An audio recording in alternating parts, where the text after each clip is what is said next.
Hello there, dreamers of Hogwarts. Tonight, we journey beyond the ticking clocks of the Muggle world into a realm of magic, mystery, and memories hidden in candlelit corridors.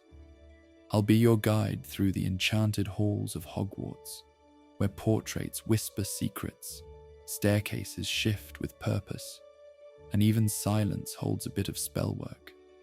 So, tuck in, dim the lights, and let the soft swish of robes and the hum of spells lull you into rest. Don't forget to like, subscribe, and explore our full Harry Potter playlist for more sleepy tales from the wizarding world. And if there's a magical moment you'd love to hear next, drop it in the comments. Now, close your eyes, breathe deep, and drift into the world of Harry Potter, where dreams swirl like smoke from a wand.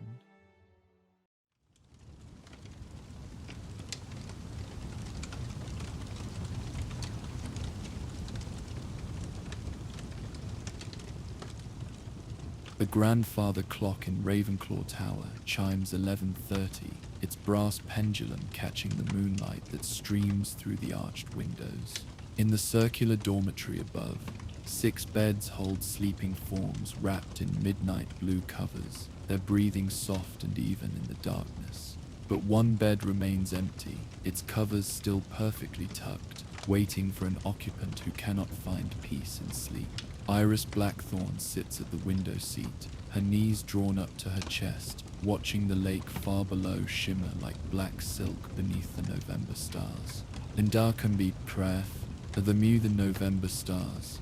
Indar can be pref, even teen duster indo the new day scene. The nightmare came again tonight, the same one that has haunted her for 3 months now. Her grandmother's voice calling her name, growing fainter and fainter, until it dissolves entirely into silence. She wakes always at the moment when the voice disappears, her heart racing with a grief so sharp it feels like drowning. Her grandmother, Evangeline Blackthorn, had been the head librarian at the Institute for Magical Archives in Edinburgh for over 40 years.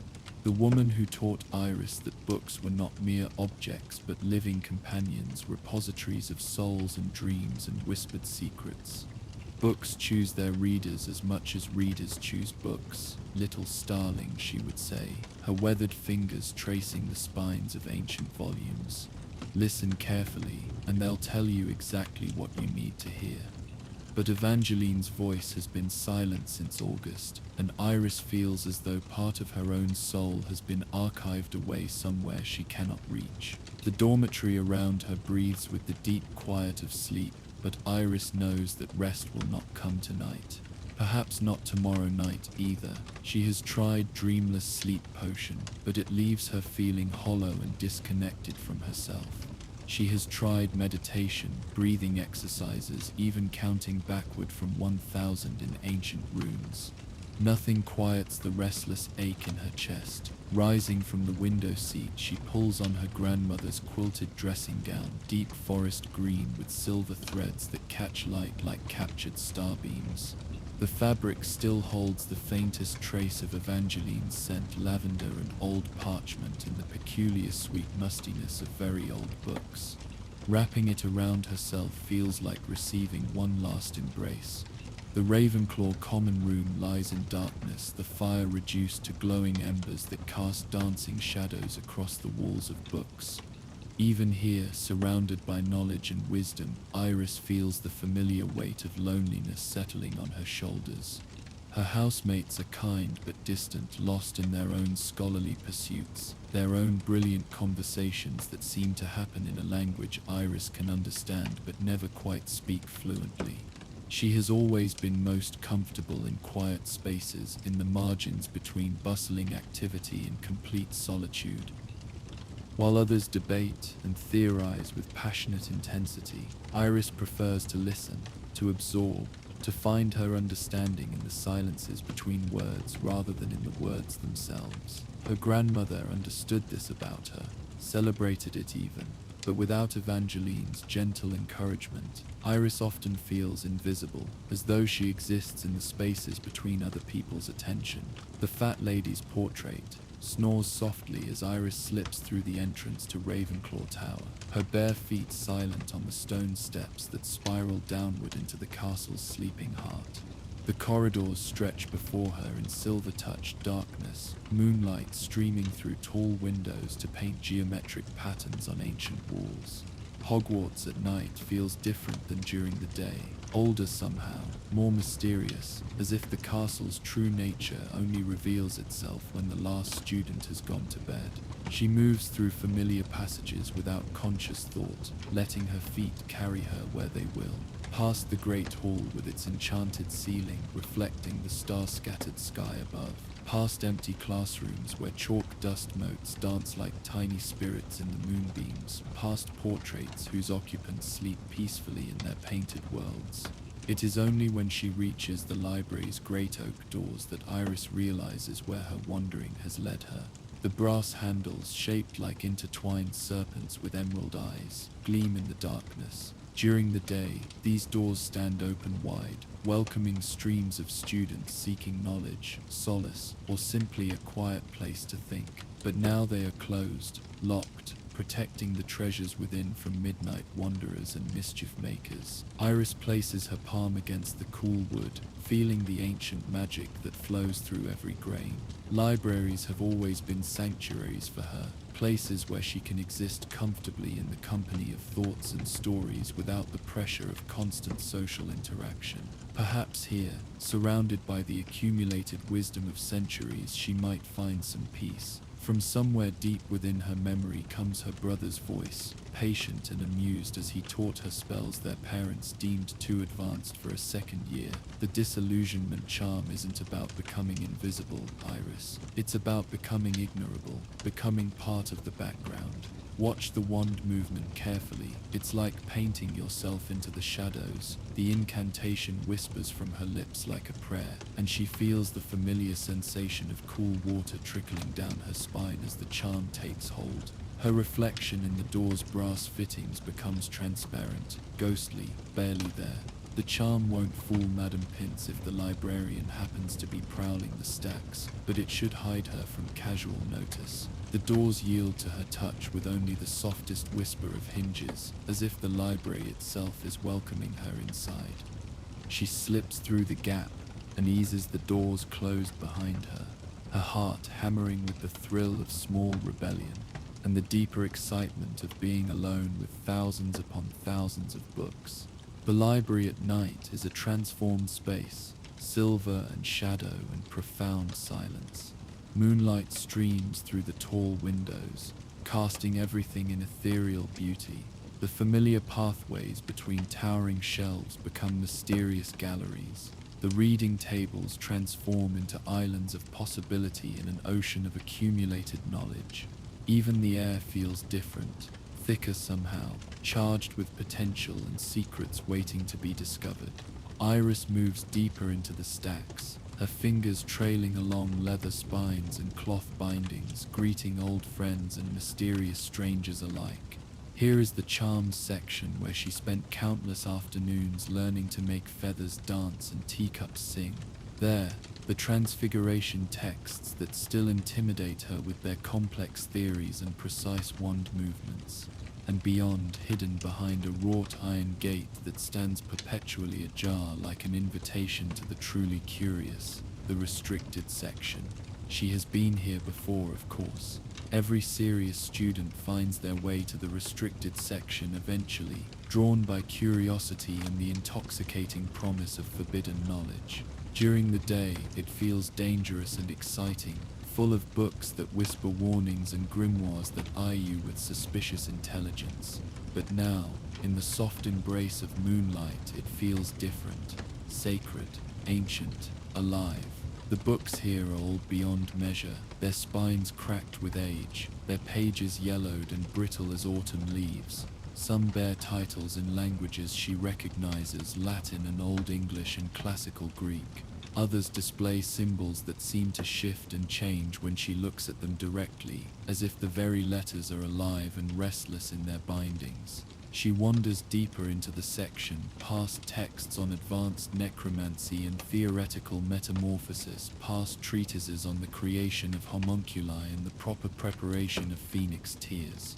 The moonbeams seem to follow her, illuminating her path while leaving the surrounding shelves wreathed in mysterious shadow. It is then that she hears it, so soft at first that she mistakes it for the whisper of wind through the castle's ancient stones. But the sound continues, rhythmic and gentle, almost like breathing. No, not breathing. Something softer, more intentional. Like pages turning, but with a cadence too regular, too purposeful to be caused by natural drafts. The sound seems to come from deeper in the restricted section, from a corner where the oldest and most mysterious volumes keep their vigil. Iris follows the sound, her bare feet silent on the stone floor, her heart beating a quick tattoo of excitement and nervousness. The whisper grows clearer as she approaches, and she realizes with a shock that accompanies true magic, the kind that makes your soul sit up and pay attention. That what she is hearing is not the random turning of pages, it is the sound of a book reading itself.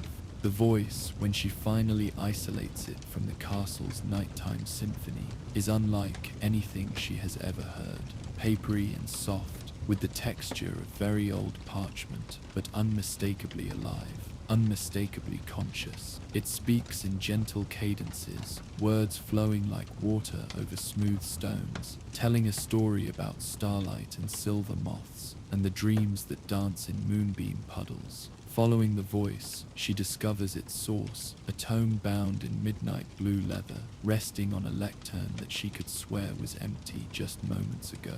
The book lies open, its pages glowing faintly in the moonlight, and as she watches in breathless wonder, the pages turn themselves with infinite care, as if afraid of disturbing their own contents. The voice pauses as she approaches, the gentle flow of words faltering like a stream encountering an unexpected stone.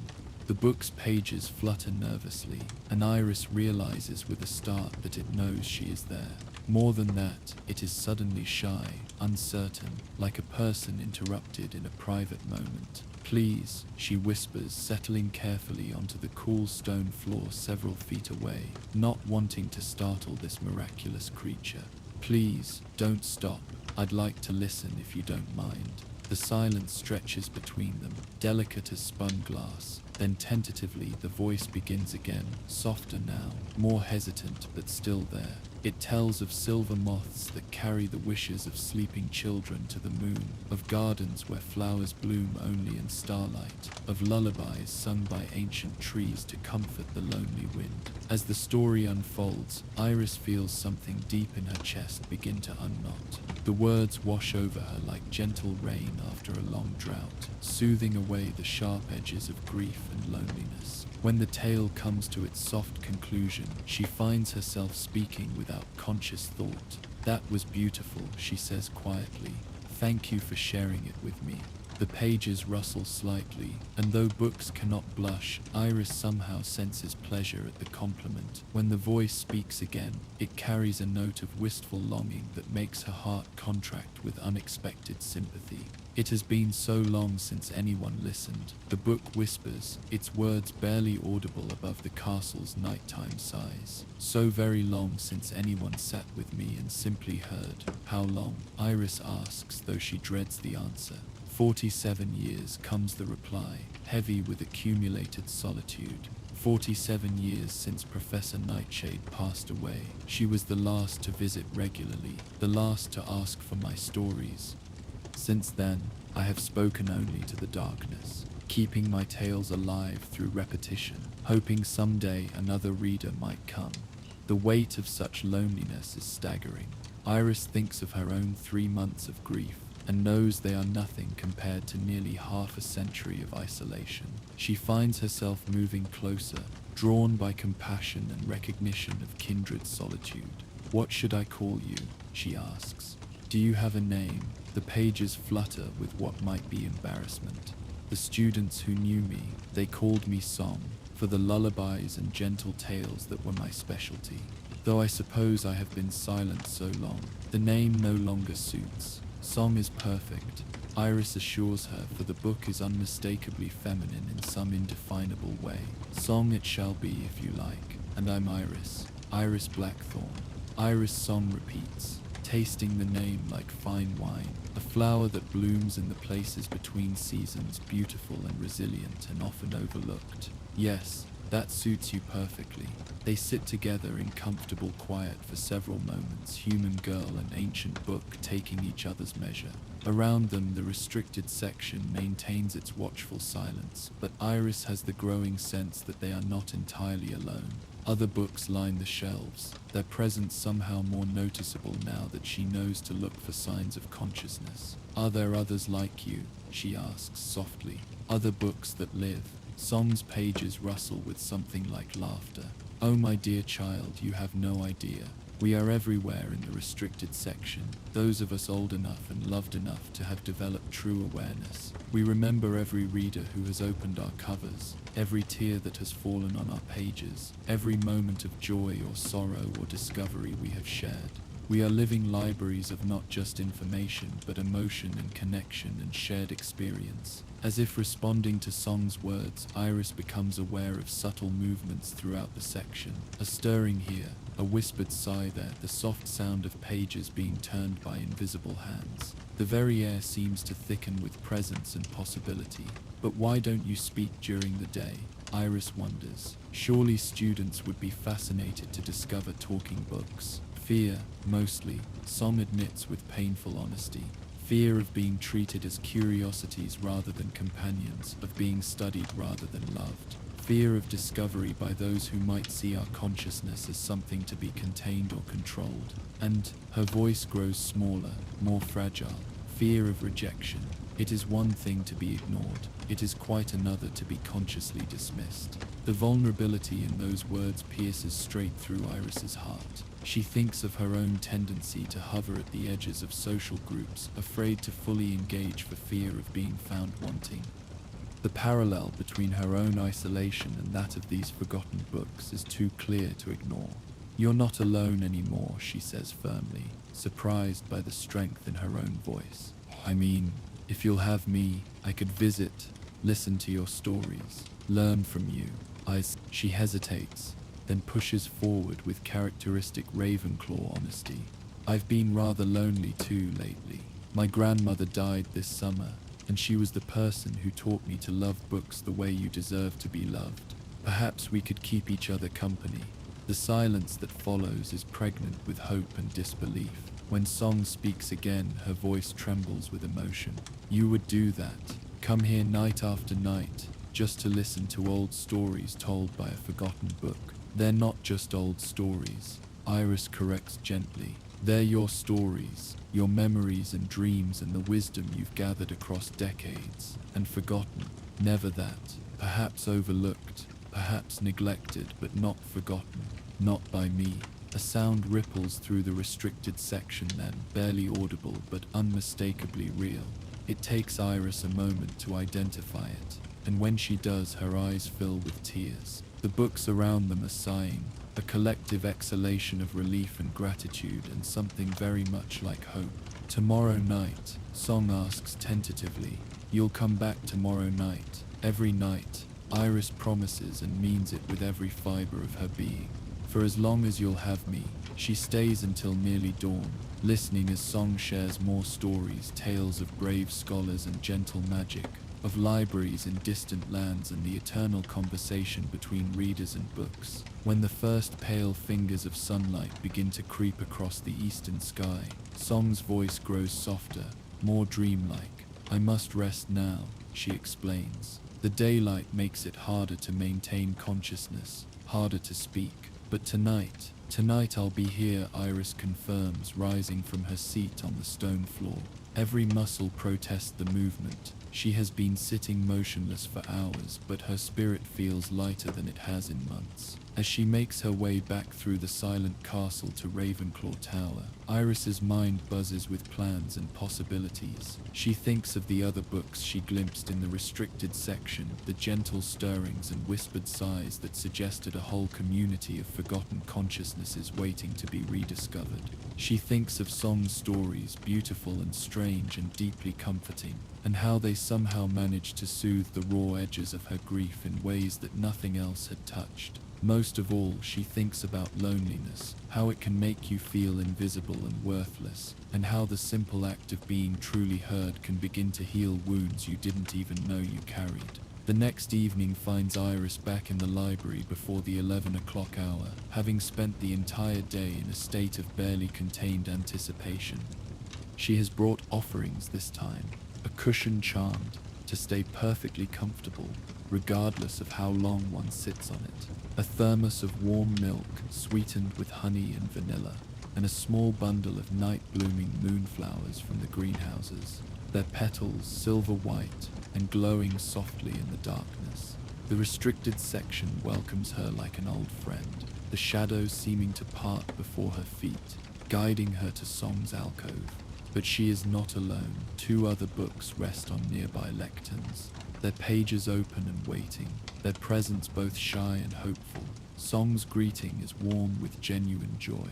"Iris, you came back. I wasn't entirely certain you would. Sometimes the magic of night fades in the harsh light of day, and promises made in darkness seem foolish by dawn."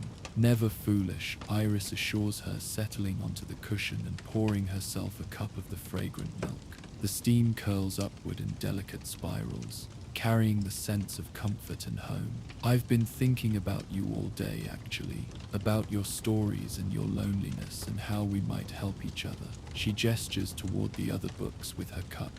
"I see you've brought friends. If you don't mind," Song says hesitantly.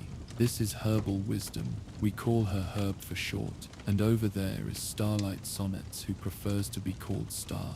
They've been listening to our conversation from their shelves, and they hoped that perhaps you might have room in your heart for more than one forgotten book." Iris looks at each book in turn, noting the way their pages flutter nervously, the subtle glow that emanates from their opened forms. Herb's binding is green leather, worn smooth by centuries of gentle handling, while Star's cover is deep purple adorned with silver constellations that seem to shift and twinkle in the moonlight. "Of course there's room," she says simply. "All the room in the world." The relief that washes through the alcove is almost tangible. Herb's pages rustle with what sounds like nervous laughter, while Star's astronomical decorations pulse with brighter light. "I should warn you," Herb speaks for the first time, her voice carrying the soft accent of the Scottish Highlands. "I tend to stutter when I'm nervous, and I've been nervous for so very long that I've quite forgotten how to speak smoothly. And I," adds Star, in tones that carry the music of distant spheres, "can only speak in rhyming verse. It's how I was written, how I think, how my consciousness formed. Some find it tedious after a while. Different kinds of voices, that's all," Iris says easily. "The world would be terribly boring if we all spoke exactly the same way. I'd love to hear your stories, both of you." And so begins what will become the most treasured part of Iris's day, her nightly visits to the restricted section's forgotten corners, where books that have been silent for decades remember how to sing. Herb shares her knowledge of healing plants and soothing remedies, her words gradually becoming more confident as she rediscovers the joy of being useful. Star weaves cosmic poetry about distant worlds and the mathematics of beauty, her verses painting pictures of nebulae and binary stars dancing eternal waltzes around each other. Each night brings new discoveries. Books emerge from deeper shelves, drawn by the sound of conversation and the promise of genuine attention.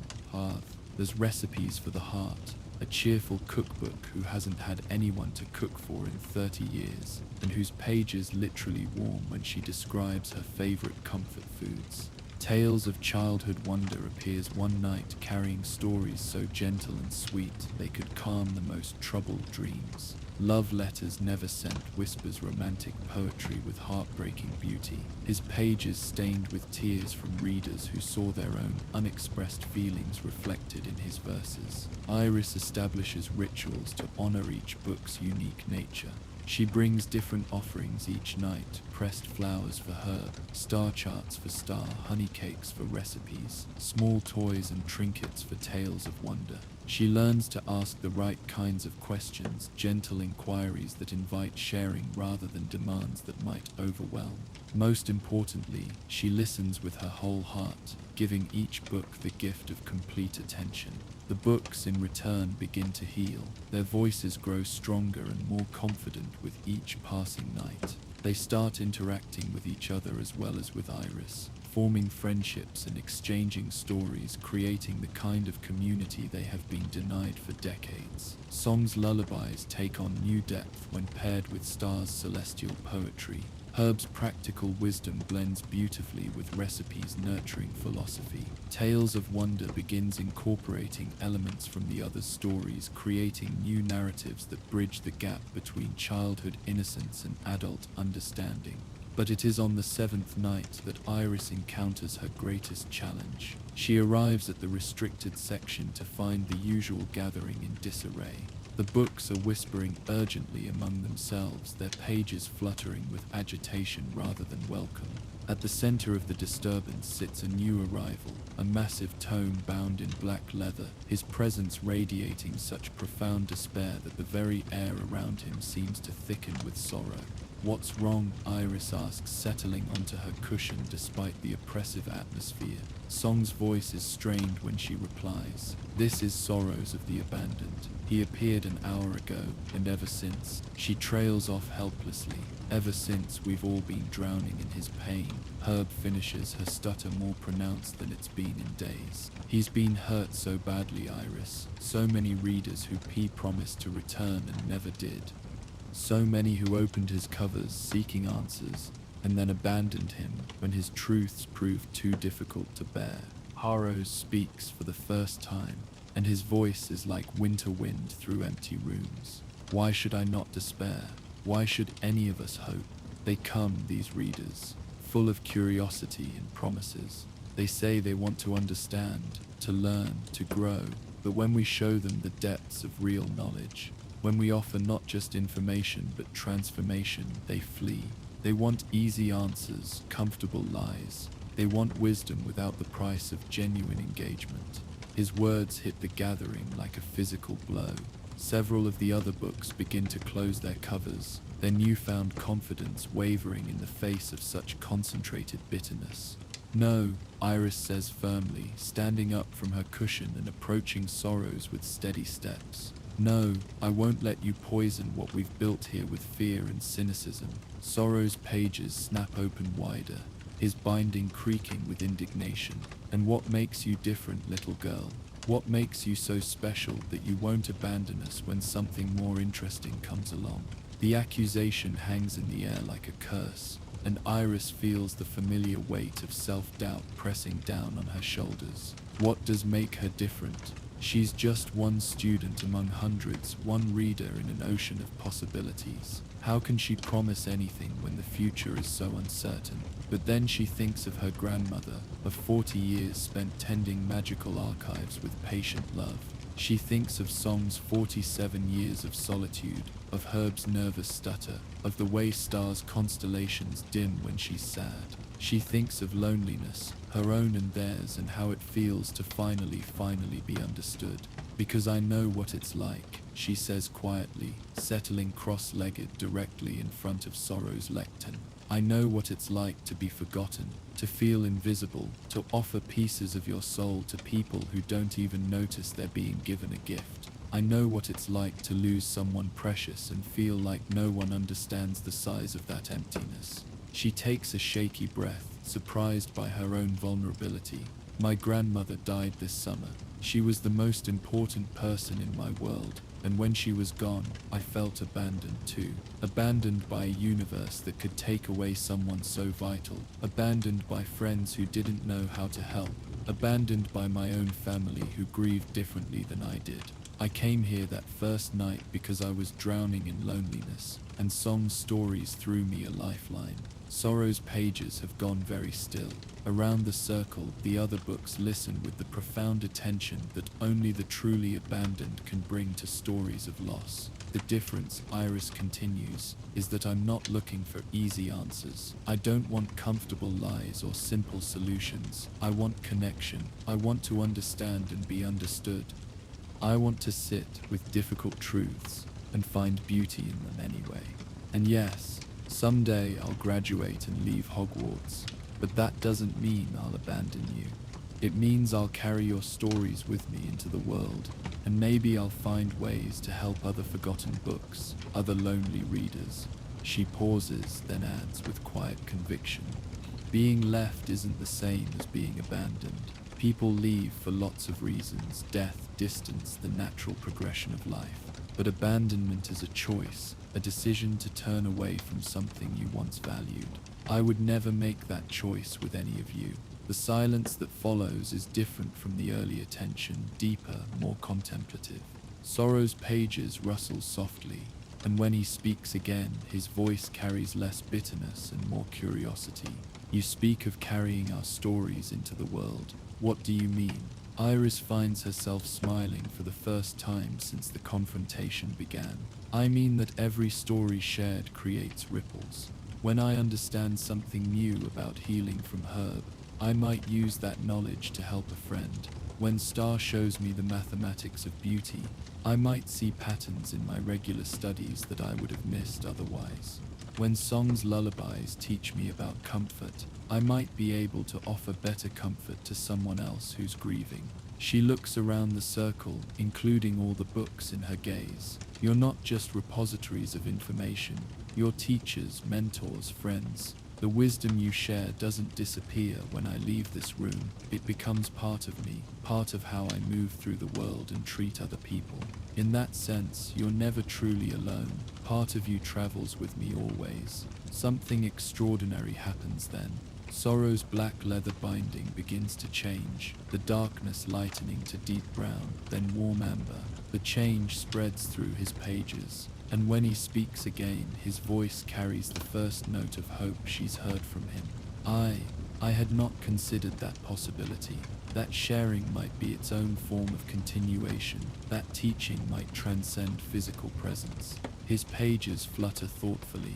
Perhaps you might have patience for one more forgotten book, learning to remember hope. All the patience in the world, Iris assures him, and means it completely. The transformation of Sorrows, who tentatively begins calling himself Sol for the warmth he's rediscovered, marks a turning point in their nightly gatherings. Word spreads through the restricted section's network of awakened books, and each night brings new arrivals. Some are shy and tentative, others bold and attention-seeking, but all carry the same fundamental need to be heard, understood, valued for the treasures they contain. Iris develops strategies for managing the growing community. She arrives earlier each night, staying later, learning to balance attention among multiple books without making any feel neglected. She brings larger offerings, entire baskets of treats, armloads of flowers, collections of interesting objects that might delight different personalities. Most importantly, she helps the books form connections with each other, facilitating introductions and encouraging collaborations.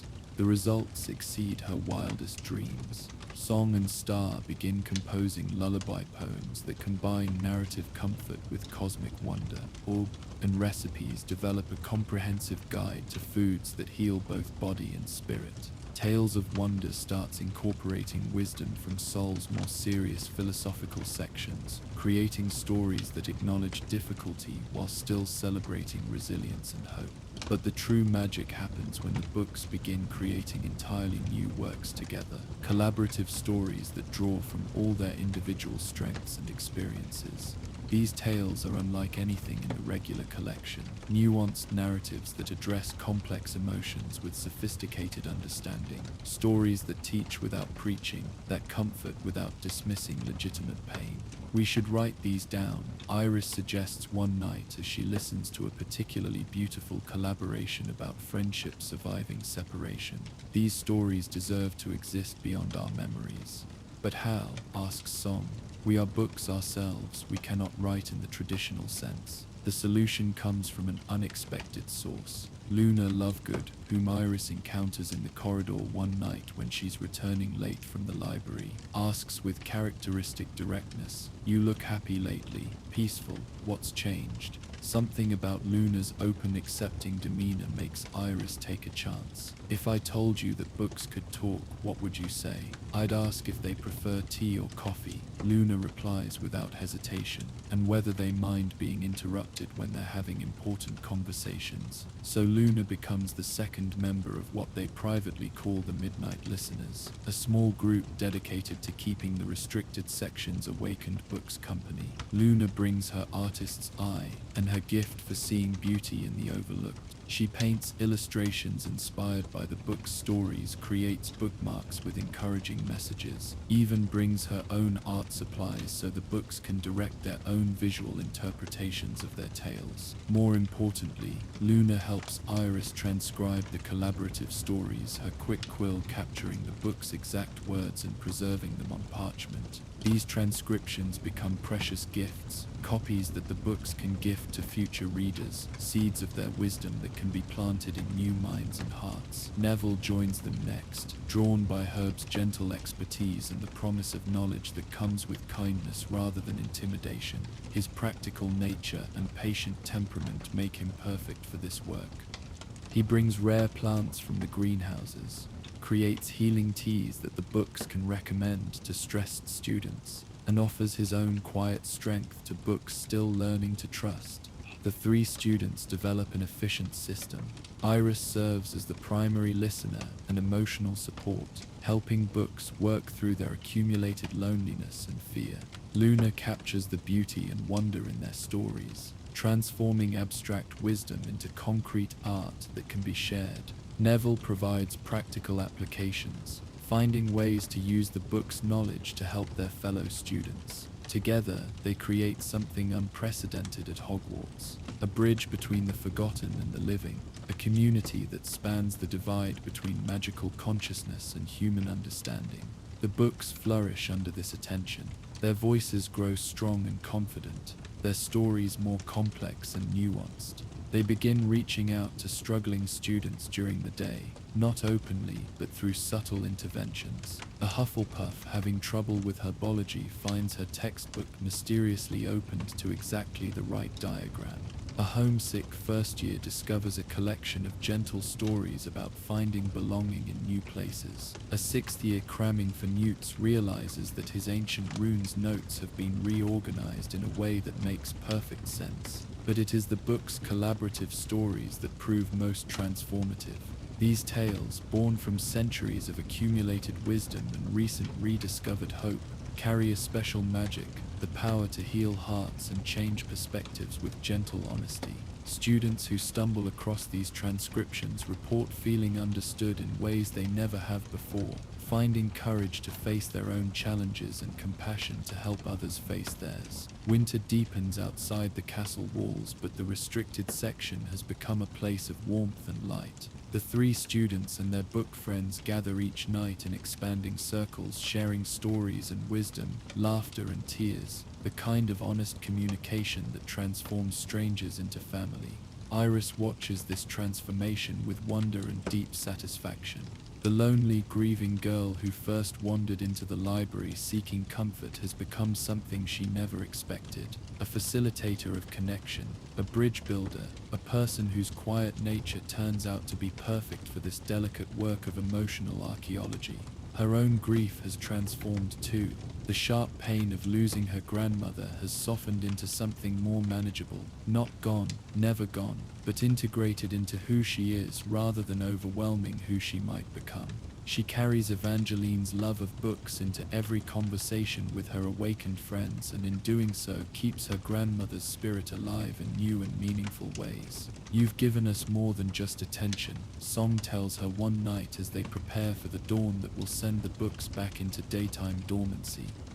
"You've given us purpose again, community, the knowledge that our centuries of accumulated wisdom aren't going to disappear when we finally fade." "You're not going to fade," Iris says firmly. "None of you are, not anymore. You have too many people who care about you now, too many connections to sustain you." And it's true, The books that were slowly dying from neglect have found new life through regular interaction. Their pages glow brighter, their voices carry farther, their magic feels more stable and enduring. They've become a permanent part of Hogwarts' landscape, not obviously, not in ways that would attract unwanted attention, but genuinely, meaningfully embedded in the castle's community. The story ends where it began, with Iris unable to sleep. But now, she rises from her bed, not from loneliness and grief, but from anticipation and love. She dresses quietly in the pre-dawn darkness, careful not to wake her dorm mates, and makes her way through familiar passages to the library. The restricted section welcomes her like home. Song and star, herb and soul, recipes and tales of wonder, and a dozen other friends await her in their comfortable circle. Luna arrives moments after she does, yawning but smiling, her arms full of art supplies and fresh parchment. Neville appears shortly thereafter, carrying a thermos of his latest healing tea blend and a small pot of night-blooming jasmine that will make their alcove smell like paradise. They settle into their established rhythm, stories and laughter, gentle questions and profound answers. The kind of deep conversation that happens when people feel truly safe with each other. The books share their latest collaborative creation, a story about 3 students who discover that helping others heal also heals themselves. Luna sketches illustrations that capture not just the narrative but the emotion behind it. Neville takes careful notes about which passages seem most comforting, planning to share excerpts with students who might benefit from their wisdom. As dawn approaches and the books prepare to rest, Iris feels the same deep contentment that has blessed her sleep for months now.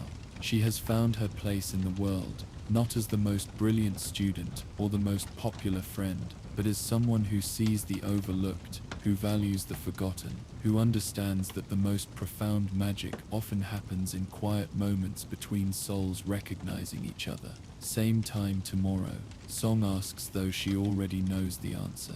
Always, Iris replies, as she has every night since their first meeting, for as long as you'll have me. But she knows now that the answer to that is simple, forever. The books rustle with contentment, their pages settling into peaceful rest as the sun rises over Hogwarts. In the growing light, they appear to be nothing more than ancient volumes on forgotten shelves, but Iris knows better. She knows that consciousness and connection, once awakened, never truly sleep. They simply wait, patient and enduring, for the next opportunity to share their gifts with someone ready to receive them. Outside the library windows, the castle begins its daily awakening. Students stirring in their dormitories, house elves preparing breakfast, professors reviewing lesson plans for another day of education and discovery. But here in the restricted section, a different kind of learning has taken place. Not the acquisition of facts or the mastery of spells, but the deeper magic of understanding, of books and readers, of loneliness and connection, of the way love multiplies rather than diminishes when it's shared. Iris makes her way back to Ravenclaw Tower as the first early risers begin stirring in their common rooms. She climbs the spiral stairs to her dormitory, slips back into her bed, and finally, peacefully falls asleep. Her dreams are filled with gentle voices and collaborative stories, with the soft rustle of pages turning and the warm glow of consciousness recognized and celebrated. In her pocket, folded carefully and close to her heart, she carries a single sheet of parchment, the first page of the book's latest collaboration, a story they've dedicated to her.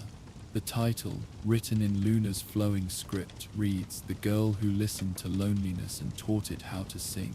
It is, she knows, a story that will never end. As the restricted section settles into the quiet dreams of well-loved books, and 3 students find rest in beds warmed by the glow of meaningful work, another kind of magic stirs elsewhere in Hogwarts. In the castle's highest tower, where starlight gathers and celestial mysteries unfold, an ancient timepiece holds secrets measured not in minutes, but in wishes, counting the hopes cast upon falling stars by generations of dreamers who dared to look up and believe in wonder. Join us for the hourglass that counted stars. The clock in the Hogwarts library strikes 2 in the morning, its brass pendulum swinging with methodical precision through the silence that blankets the castle like fallen snow. At one of the ancient oak tables near the restricted section, surrounded by towers of books that lean precariously in all directions, Marcus Sterling fights a losing battle against exhaustion. His eyes burn with the particular fire that comes from staring at parchment for too many hours without rest. The words in his herbology textbook swim before his vision like tadpoles in murky water, reorganizing themselves into meaningless patterns that refuse to stick in his overtaxed mind. Around him, the evidence of his academic desperation spreads like debris from a shipwreck, scattered notes covered in increasingly illegible handwriting, empty ink bottles, the remnants of what might once have been a sandwich but now resembles something a first year might produce in their first transfiguration lesson. Marcus pushes his wire-rimmed spectacles up his nose with a trembling finger and tries once more to focus on the diagram of venomous tentacular root structures. The illustration wavers and blurs, the carefully drawn lines becoming a maze his tired brain cannot navigate.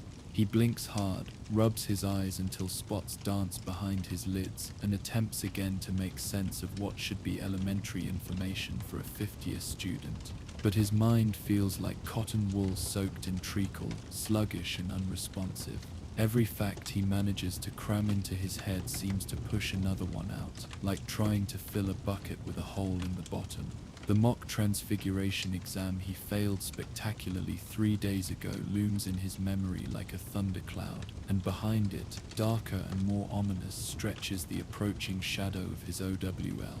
Examinations. The weight of expectation sits on his shoulders like a lead cloak. Marcus Sterling, son of healers Cordelia and Nathaniel Sterling, both distinguished graduates of their respective houses, both successful practitioners at St. Mungo's Hospital for Magical Maladies and Injuries. The family dinner conversations that revolve around medical terminology and healing innovations, the casual assumption that he will follow in their footsteps, the way their friends' eyes light up when they speak of young Marcus's future in the healing arts. None of them seem to notice that Marcus finds blood unsettling, that he faints at the sight of compound fractures, that his hands shake when he attempts even the simplest healing spells. None of them have registered that he gravitates toward herbology not because he dreams of brewing medical potions, but because he finds peace in the quiet company of plants, in the gentle magic of growth and nurturing, rather than the urgent drama of crisis intervention. His head nods forward, despite his best efforts to remain alert, and he jerks awake with a start that sends his quill skittering across the parchment, leaving an ugly blot of ink across his carefully transcribed notes about bezoar extraction techniques.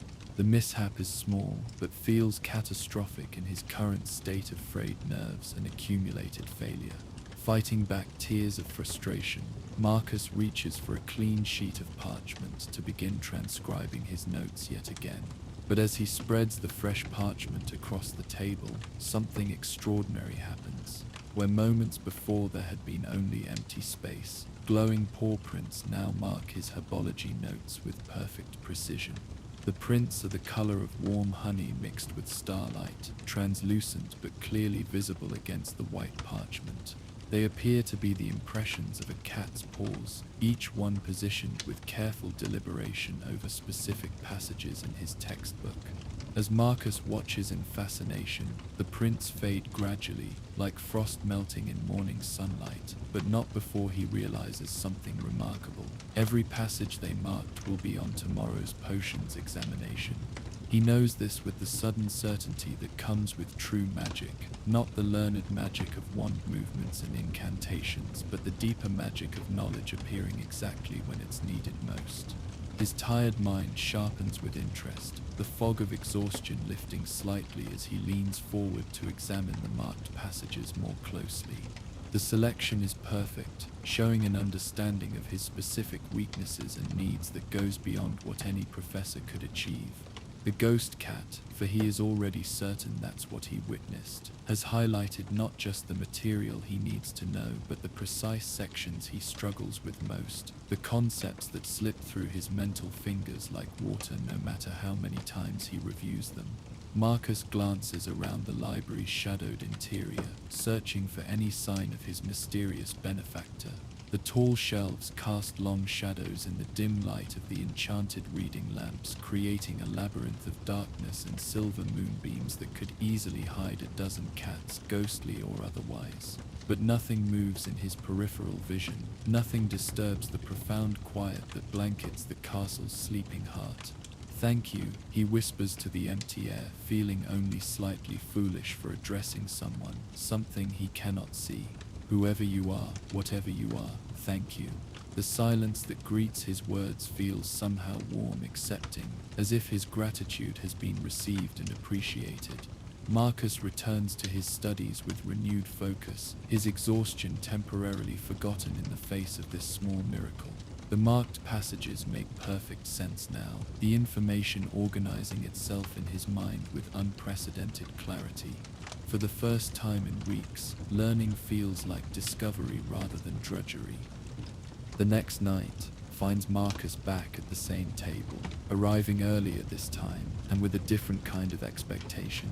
He has done well on his potions examination, not brilliantly, but solidly, with a confidence born of actually understanding the material, rather than simply memorizing it. The ghost cat's intervention has given him something he hadn't realized he'd lost, the belief that he might actually be capable of academic success. He spreads his ancient runes homework across the table with deliberate care, then settles back in his chair to wait. The library at night feels different than during the day, more alive somehow, as if the accumulated knowledge of centuries takes on its own consciousness when the last student departs and the doors swing shut. Dust motes dance in the moonbeams like tiny spirits, and the soft sounds of the castle settling around him create a symphony of belonging and peace. At precisely 12:30, exhaustion claims him again. His head droops forward, his chin coming to rest on his chest, and he slides into the light doze that has become his body's compromise with his stubborn determination to study through the night. He dreams of silver light and gentle purring, of invisible paws walking across his papers with infinite care. In his dream, someone is watching over him with ancient eyes full of kindness and patience, someone who understands the weight of academic pressure and the fear of disappointing those you love most. When he wakes 20 minutes later, his ancient runes translations gleam with the same honey-colored light, key passages illuminated as if by the most knowledgeable tutor in the castle. But this time, Marcus is awake quickly enough to catch a glimpse of movement in his peripheral vision, something translucent and feline slipping between the shadows cast by towering bookshelves. "Wait," he calls softly, rising from his chair with careful movements that won't startle his mysterious helper. "Please, I'd like to thank you properly." The movement stops, and Marcus holds his breath, afraid that any sudden motion will send his benefactor fleeing into the depths of the library's maze-like interior. For a long moment, nothing happens. Then, with the fluid grace that belongs only to cats, a figure emerges from the shadows near the charms section and pads silently across the stone floor toward his table. The ghost cat is magnificent, translucent but clearly defined. He appears to have been a barn owl in life. No, Marcus corrects himself, studying the creature more carefully. The heart-shaped face and silent movement suggest an owl's influence, but the body is unmistakably feline, large and sturdy, with the broad chest and patient bearing of a cat who has spent his life in scholarly pursuits. His fur, what can be seen of it through his spectral transparency, is silver white with darker markings around his ears and the tip of his tail. Most remarkable are his eyes, large and amber, holding depths that speak of decades, perhaps centuries, of accumulated wisdom and quiet observation. They regard Marcus with intelligent curiosity, as if the ghost cat is taking his measure and finding him acceptable. "Hello," Marcus whispers, settling carefully back into his chair to avoid appearing threatening. "I'm Marcus. Thank you for helping me these past few nights. I don't know what I would have done without your guidance. The ghost cat continues his approach, moving with the cautious dignity of a creature who has learned to be wary of human reactions to his unusual nature. When he reaches Marcus's table, he pauses, head tilted in a gesture that somehow conveys both question and hope. You're welcome to join me, Marcus says, understanding the unspoken request. I'd enjoy the company, actually. Studying alone gets rather lonely, especially at this hour. Permission granted, the ghost cat leaps onto the table with movements that produce no sound whatsoever. Up close, his spectral nature becomes more apparent. Marcus can see the grain of the wooden table through the cat's body, can watch moonbeams pass through his translucent form without casting shadows. Yet there is weight to his presence, substance that goes beyond mere physical manifestation. The cat settles himself carefully among Marcus's scattered papers, choosing a spot that won't disturb any of the carefully arranged study materials. Then, to Marcus's amazement and delight, he begins to purr. The sound is like distant thunder mixed with the whisper of pages turning, a rumbling harmony that seems to resonate not just in the air but in Marcus's very bones. It's the most comforting sound he's heard in months, carrying within it the promise of safety and acceptance and unconditional support. What should I call you? Marcus asks, automatically reaching out to stroke the ghost cat's head before remembering that his hand will pass right through. But to his surprise, his fingers encounter not emptiness but a sensation like cool silk mixed with morning mist. The cat is there somehow, responsive to touch despite his incorporeal state. The ghost cat's purr deepens with pleasure at the contact, and he leans into Marcus's hand with the eternal feline gesture of claiming ownership. But he cannot speak, cannot answer the question directly. Instead, he fixes his amber gaze on Marcus with an expression that somehow conveys patient waiting, as if he trusts that understanding will come in its own time. Marcus studies the cat's face, noting the intelligence there, the sense of accumulated experience and wisdom. Something about the creature's bearing suggests a long association with books and learning, a comfort with academic environments that goes beyond mere familiarity. You belong here, don't you? Marcus muses, continuing to stroke the ghost cat's head. Not just in the library, but you've been here a long time. You've helped other students before me.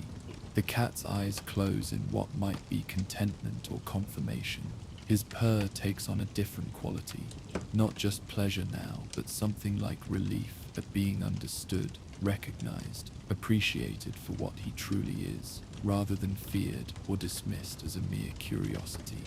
They sit together in comfortable silence for several minutes, boy and ghost cat taking each other's measure. Marcus finds himself relaxing in ways he hasn't for months, the constant tension in his shoulders easing under the influence of that incredible purr. The sound seems to work directly on his nervous system, untangling knots of anxiety and replacing them with a calm focus he'd forgotten was possible. When he returns to his ancient runes homework, the translations that had seemed impossible an hour earlier now flow from his quill with unprecedented ease. The ghost cat's presence transforms the work from drudgery into collaboration, as if having a companion, even a silent spectral one, makes the difference between struggling alone and working together toward a common goal. Over the following nights, Marcus and his mysterious friend develop a routine. The ghost cat, whom Marcus has taken to calling his library guardian for lack of a better term, arrives each evening around midnight and remains until the first hints of dawn begin to lighten the eastern windows. He settles himself carefully among Marcus's study materials, his purr creating a cocoon of calm concentration that allows the anxious fifth year to absorb information with remarkable efficiency. But the cat's help goes beyond mere emotional support. His spectral paws can manipulate physical objects when necessary, turning pages with delicate precision, holding down parchment when drafts threaten to scatter Marcus's work, even nudging his quill toward correct answers when he's on the verge of making careless mistakes. The assistance is subtle, never overwhelming, always offered in a way that supports Marcus's own efforts rather than replacing them. More remarkably still, the ghost cat seems to understand the rhythm of learning itself. His purr shifts frequency depending on the type of work Marcus is doing, steady and deep for memorization, lighter and more musical for creative tasks, almost hypnotic when Marcus needs to calm his mind enough to grasp difficult concepts. The sound works on levels beyond conscious hearing, creating neural pathways that allow information to settle more gently into tired minds. Through patient observation and gentle experimentation, Marcus begins to piece together his companion's story. The cat responds to certain names with increased purring, Professor, Librarian Pintz suggesting a long association with the library's administration. He shows particular interest in older books, settling himself with special contentment atop volumes that date back centuries. Most tellingly, he seems to know the location of every text in the library's vast collection, often guiding Marcus toward resources he never would have found on his own. The breakthrough comes during Marcus's 4th week of nightly visits, when nearly headless Nick drifts through the wall beside the restricted section and catches sight of the ghost cat settled peacefully among Marcus's transfiguration notes. "Lucy, oh my stars!" Nick exclaims, his head wobbling with excitement on his nearly severed neck. "Dwey, my dear fellow, wherever have you been?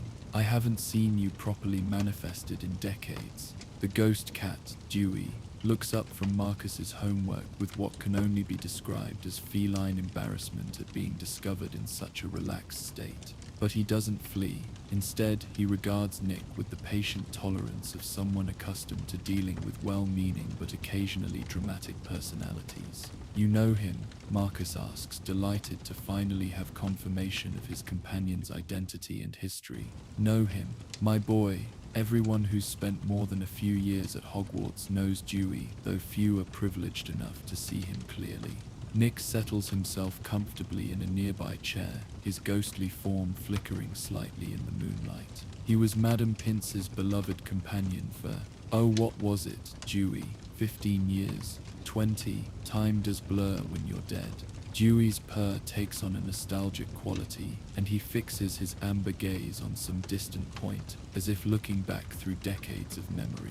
Magnificent cat he was in life. Nick continues, his voice taking on the warm tones reserved for cherished reminiscences. Clever as a whip, devoted to his work. Madame Pince always said he had an uncanny ability to know exactly which book a student needed, often before they knew it themselves. He could navigate the library's collection like a map, remembering not just where everything belonged, but who had read what and when they might need to reference it again. Marcus looks down at Dwey with new understanding and respect. When did he? A century ago at least. Perhaps more. Natural causes, of course. He lived to a remarkable age, well past 20. But when his time came, Nick pauses, regarding Dwey with fond admiration. Well, some souls are simply too devoted to their purpose to let a little thing like death interfere with their work. He chose to stay. Marcus breathes, stroking Dewey's translucent head with gentle reverence. He chose to keep helping. Indeed, though he's been rather reclusive in recent decades. I suspect the modern student body, with their hurried ways and constant chatter, overwhelmed his preference for quiet scholarship. You, my boy, must possess qualities that appeal to his sensibilities. As if in confirmation, Dewey stretches one spectral paw to rest gently on Marcus's hand, his purr deepening with unmistakable affection. The gesture speaks volumes. Recognition, acceptance, the forging of a bond that transcends the usual boundaries between living and dead, human and feline, student and guide. Nick takes his leave shortly thereafter, drifting away through the walls with promises to spread word among the castle's other ghosts that Dewey has emerged from his long seclusion. But his departure changes nothing fundamental about the relationship between Marcus and his supernatural study partner. If anything, learning Dewey's history deepens their connection, adding layers of understanding and mutual respect to what had begun as simple gratitude. As the weeks pass and Marcus's academic performance steadily improves, he begins to understand that Dewey's gifts extend beyond mere tutoring.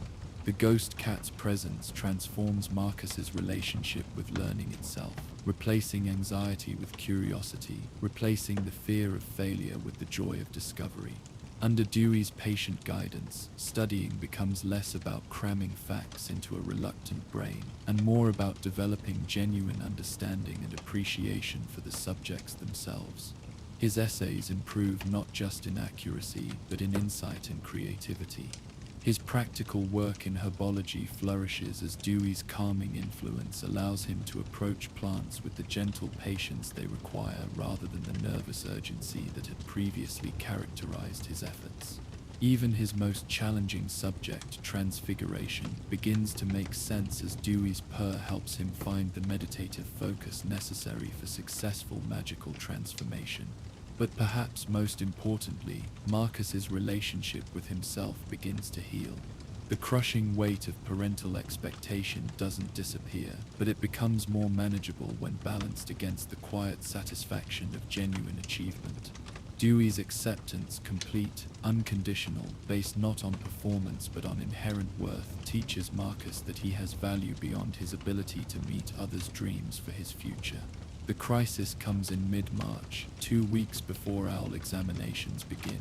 A letter arrives from home during breakfast, delivered by the family's elegant tawny owl in full view of the Hufflepuff table. Marcus recognizes his mother's handwriting immediately, as well as the particular weight and texture of parchment that suggests a formal communication rather than casual correspondence. His stomach tightens with foreboding as he breaks the wax seal and unfolds the heavy sheet. The letter begins warmly enough, with inquiries about his health and social activities, updates on family, friends, and professional achievements. But the tone shifts dramatically in the third paragraph, and Marcus feels his carefully reconstructed confidence crumble as he reads his mother's carefully chosen words. She has spoken with Professor McGonagall about his academic progress. While she expresses cautious optimism about his recent improvements, she cannot hide her disappointment in his consistently mediocre performance in Transfiguration. She reminds him, with the gentle relentlessness that has always characterized her approach to his education, that Transfiguration is fundamental to advanced healing magic. She mentions, with apparent casualness that feels anything but casual, the importance of strong OWL, results for admission to the advanced courses necessary for a career in magical medicine. The letter concludes with expressions of love and confidence in his abilities, but Marcus barely processes these reassurances. All he can see are the subtle expressions of disappointment, the gentle but unmistakable pressure, the assumption that his worth is measured entirely by his ability to follow a path he has never chosen for himself. He makes it through morning classes in a haze of anxiety and self-recrimination. Every glance from his professors feels loaded with judgment. Every whispered conversation among his classmates sounds like commentary on his inadequacies. By afternoon, the familiar symptoms of academic panic have settled over him like a suffocating blanket. Sweating palms, racing heart, the sensation that everyone around him can see through his recent improvements to the fundamental incompetence beneath. That night, he arrives at the library later than usual, his arms full of textbooks and his mind churning with desperate plans for last-minute improvement. He will study harder, sleep less, push himself beyond his current limits until he achieves the kind of spectacular success that will finally make his parents proud. Dewey is waiting at their usual table, settling himself among the scattered books with his customary grace. But something in Marcus's demeanor alerts him immediately to trouble. His amber eyes narrow with concern, and his purr takes on the higher frequency that Marcus has learned signals distress or uncertainty. "I have to do better," Marcus announces without preamble, spreading his transfiguration notes across the table with shaking hands. "The OWLs are in 2 weeks, and if I don't achieve outstanding grades, I won't get into the advanced classes I need for medical school, and my parents will." He trails off, unable to voice the depths of his fear of disappointing the two people whose approval means everything to him. Dewey's response is immediate and decisive. The ghost cat rises from his comfortable position among the papers and approaches Marcus directly, standing on his hind legs to place his front paws on the anxious student's chest. The gesture is unmistakably one of comfort and connection, feline body language that transcends species barriers to communicate care and concern. But Marcus is too deep in his spiral of panic to appreciate the gesture. He gently moves Dewey aside and buries himself in his textbooks, attempting to absorb in one night what he has struggled with all year. The words blur together on the page, his exhausted mind refusing to retain even the simplest concepts. The harder he pushes, the more elusive understanding becomes, until he finds himself reading the same paragraph over and over again, without comprehension. Hours pass in this futile struggle. Marcus grows increasingly frustrated and desperate, his movements becoming more frantic, his breathing shallow and quick. Dewey watches with growing alarm, his own agitation manifest in the way his spectral form flickers between solid and transparent, the way his purr fragments into anxious chirping sounds. At 3 a.m, Marcus finally breaks. The transfiguration diagram that has been taunting him for the past 2 hours, a relatively simple illustration of wooden cup to metal goblet transformation, suddenly represents everything he cannot do, everything he will never be good enough to achieve. The tears he has been fighting all evening spill over, and he drops his head into his hands with a sob that echoes through the library's quiet spaces. "I can't do this," he whispers through his tears. "I'm never going to be good enough. I'm going to fail my OWL. Spitters point my parents and prove once and for all that everyone who believed in me was wrong."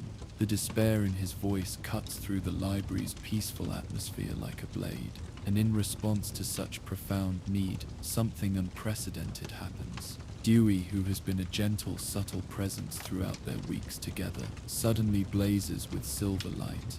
His spectral form becomes more solid than Marcus has ever seen it, translucent but unmistakably there, visible and real and radiating determination.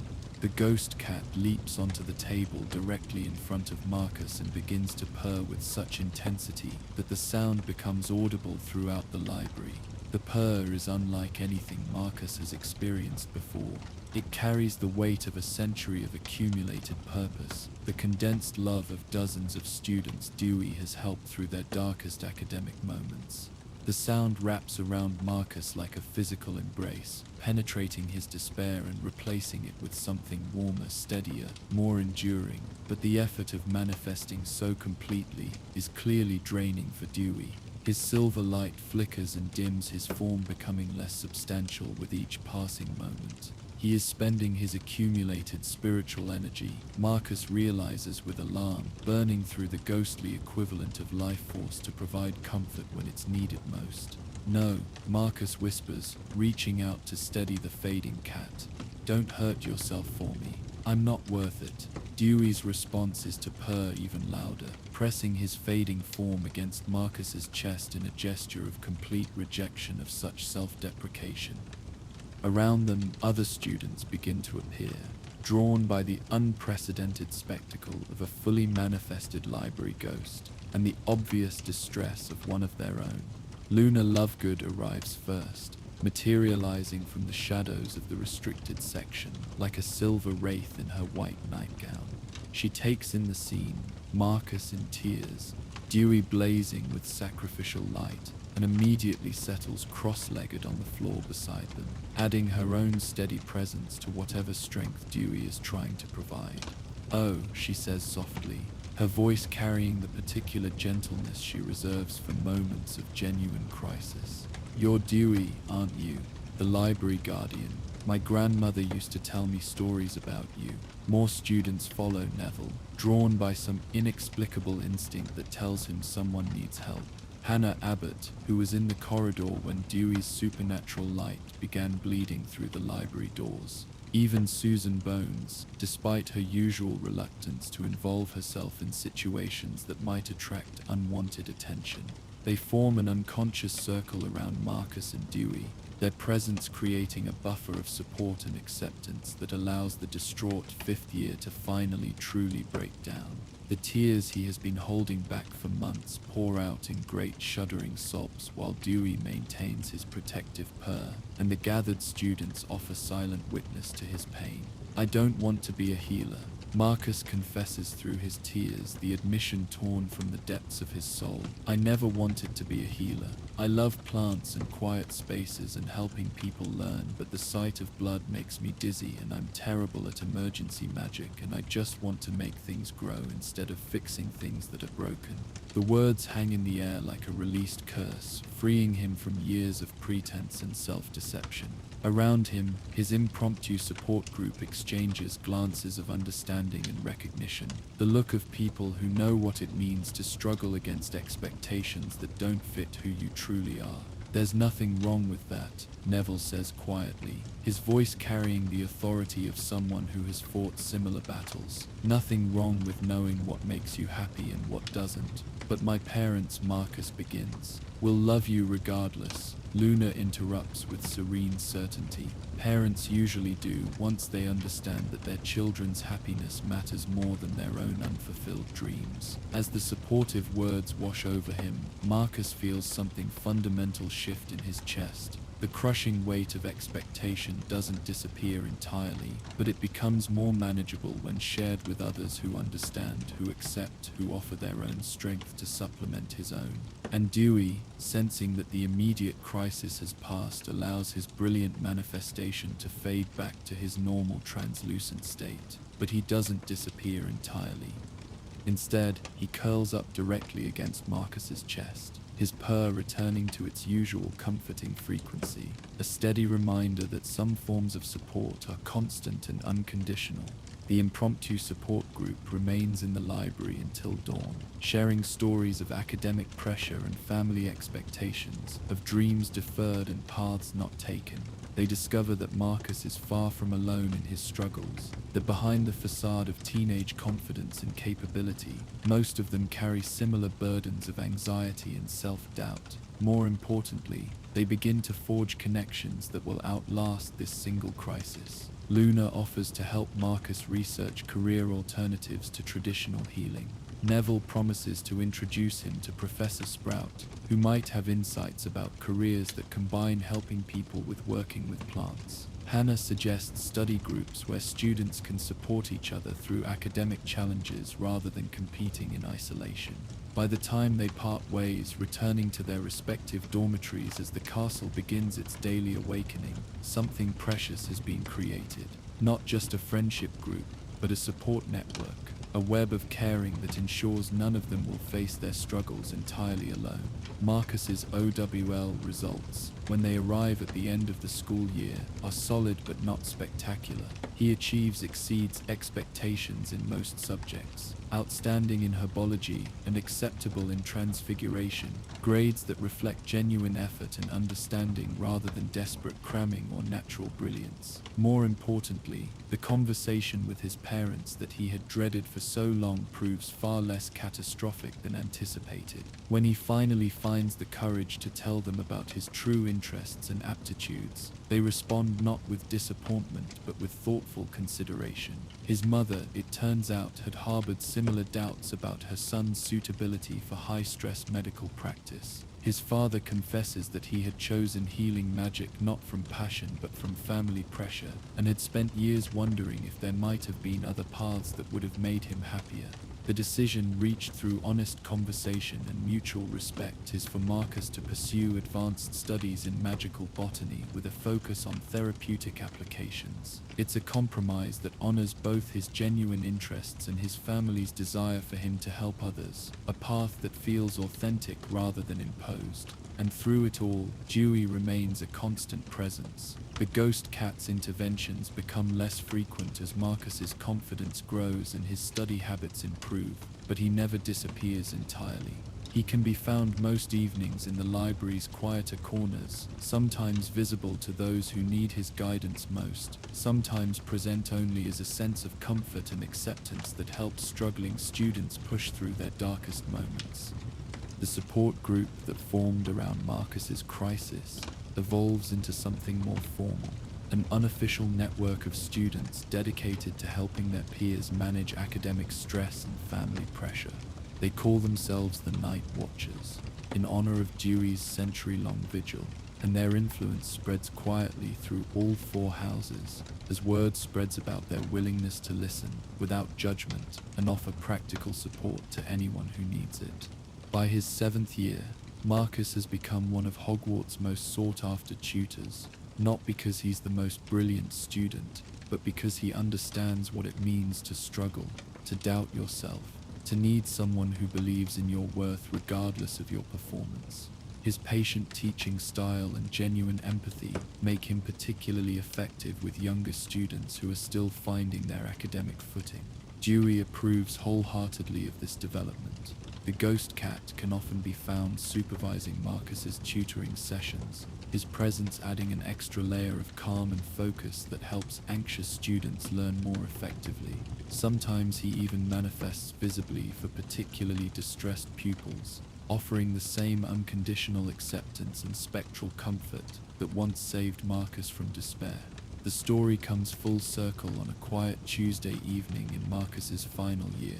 He sits at the same table where he first encountered Dewey, but now he's helping a tearful second-year Ravenclaw work through basic transfiguration concepts. The young girl, reminded too strongly of Marcus's younger self, struggles with the same crushing perfectionism and fear of disappointing her academic family. Dewey materializes gradually beside them, his amber eyes warm with recognition and approval as he watches Marcus employ the same patient, supportive techniques that once helped him survive his own academic crisis. The ghost cat settles himself among their study materials with the satisfied air of a mentor watching his protege carry on important work. "Is that?" the second year whispers, her eyes wide with wonder rather than fear. "That's Dewey," Marcus explains gently, reaching out to stroke the ghost cat's translucent head. "He's the library's guardian, and he helps students who need it most. Would you like to meet him properly?" As the girl tentatively extends her hand toward Dewey's spectral form and gasps in delight when she feels the whisper touch of ghostly fur, Marcus reflects on the journey that brought him to this moment. The desperate, failing student who once sat in this exact spot, convinced of his own inadequacy and terrified of disappointing everyone he cared about, has become someone capable of offering genuine help and comfort to others facing similar struggles. The transformation didn't happen through magical intervention or sudden inspiration. It came through the patient accumulation of small kindnesses, the gradual building of connections and understanding, the simple but profound recognition that everyone, student and ghost cat alike, has value that transcends their ability to meet external expectations. Outside the library windows, the castle settles into its nightly rhythm of rest and quiet contemplation. Inside, the eternal conversation between teacher and student continues, guided by the gentle presence of a cat who chose love over death, service over rest, and whose purr still carries the power to heal hearts that have forgotten their own worth. Dewey stretches luxuriously among the scattered textbooks, his form solid and content in the warm light of successful connection. Tomorrow night will bring new students, new struggles, new opportunities to offer the gift of patient guidance and unconditional acceptance. But tonight, watching Marcus pass on the lessons of compassion and resilience to another struggling soul, he allows himself the deep satisfaction of work well done and purpose fulfilled. The ghost cat closes his amber eyes and purrs, the sound weaving through the library's ancient spaces like a lullaby, like a promise, like the eternal song of those who choose to stay and serve long after duty officially ends. In the morning, he will fade back into the margins of visibility, but his influence will remain, woven into the lives he has touched, carried forward by students who have learned that true strength comes not from perfection, but from the willingness to help others find their way through darkness. And in the quiet corners of Hogwarts' greatest repository of knowledge, love continues its patient work, one purr at a time. As Dewey's gentle guardianship settles into another night of quiet service and Marcus guides his young young student toward understanding. Elsewhere in the castle's heart, a different kind of magic stirs. In the depths of the library's most forgotten wing, whispers gather like morning mist, not random sounds but orchestrated voices preserving the stories that were never written down, keeping alive the oral traditions that connect all human hearts across time. Join us for the whispering section. The grandfather clock in the library's main hall chimes 11 times, its resonant bronze voice echoing through corridors lined with countless volumes of accumulated wisdom. In the farthest corner of the historical text section, surrounded by towers of research materials that lean against each other like old friends sharing secrets, Hermione Granger pursues knowledge with the focused determination that has characterized her academic career since her first day at Hogwarts. Tonight's quest has consumed her for 3 weeks without resolution. Somewhere within these ancient walls lies the Chronicles of Merlin's Lost Years, a text referenced in no fewer than 7 different scholarly works on Arthurian legend, but seemingly impossible to locate through conventional means. She has consulted every catalogue, cross-referenced every index, followed every bibliographic trail that might lead to this elusive volume, but each path ends in frustration and dead ends. The research project that began as intellectual curiosity has transformed into something approaching obsession. Her independent study on the historical accuracy of Arthurian legends requires access to primary sources, and the Chronicles represents the holy grail of Merlin's scholarship, a first-hand account of the wizard's activities during the mysterious 7 years when he disappeared from recorded history entirely. Her quill scratches across parchment as she makes notes from magical figures of the 5th century, the 20th book she has examined tonight in her systematic search through every text that might contain even a passing reference to her target. The lamplight flickers gently across pages yellowed with age, creating dancing shadows that seem to move independently of their source. Around her, the library maintains its profound nighttime silence, broken only by the soft whisper of pages turning and the occasional creak of ancient bindings settling into more comfortable positions. The other students departed hours ago, leaving Hermione alone with the accumulated wisdom of centuries and her own relentless pursuit of understanding. But tonight feels different somehow. There's a quality to the silence that suggests not emptiness but expectation, as if the library itself is waiting for something significant to unfold. The air seems thicker than usual, charged with potential energy that makes the fine hairs on her arms stand on end despite the warmth of the reading lamp. Madame Pince, encountered earlier during her systematic search of the card catalogue, had given Hermione a peculiar look when she mentioned the Chronicles of Merlin's Lost Years. Not the usual expression of helpful concern that greeted most research requests, but something more complex, a mixture of knowledge and warning that suggested the librarian knew more about the book's location than she was willing to reveal. Some texts, Madame Pince had said carefully, her thin fingers tracing the spine of a nearby volume, choose their own readers rather than being chosen. Perhaps your research would benefit from a more exploratory approach to discovery. The cryptic advice had frustrated Hermione at the time. She preferred systematic methodology to vague suggestions about letting books choose their readers. But now, surrounded by the evidence of her failed conventional approach, those words take on new significance. Perhaps there are forms of knowledge that cannot be catalogued, cannot be found through indices and reference systems, cannot be approached with pure logic and academic rigor. Rising from her chair with the fluid grace of someone accustomed to long hours of study, Hermione gathers her notes and research materials. If conventional methods have failed, perhaps it's time to try something different. The library's layout, familiar after 6 years of intensive use, suddenly feels full of unexplored possibilities. Corridors she has never walked, sections she has dismissed as irrelevant to her immediate needs. She moves through the darkened stacks with the confidence of someone who considers libraries to be safe havens rather than mysterious mazes. Past ancient history and theoretical magic, beyond the restricted section with its iron gates and warning signs, into territories of the library that seem older somehow, less frequently visited by modern students seeking quick answers to assignment questions. The architecture changes subtly as she goes deeper into the building's heart. The uniform shelving gives way to more organic arrangements, alcoves and nooks that seem to have grown rather than been planned. The air grows thicker with the scent of very old parchment and the particular mustiness that comes from centuries of accumulated knowledge slowly settling into itself. It is in one of these forgotten corridors, following a path that seems to exist more in intuition than in conscious decision-making, that Hermione discovers the entrance to what she will come to think of as the Whispering Section. The doorway is unremarkable at first glance, a simple archway set into the stone wall, no different from dozens of others throughout the library's maze-like interior.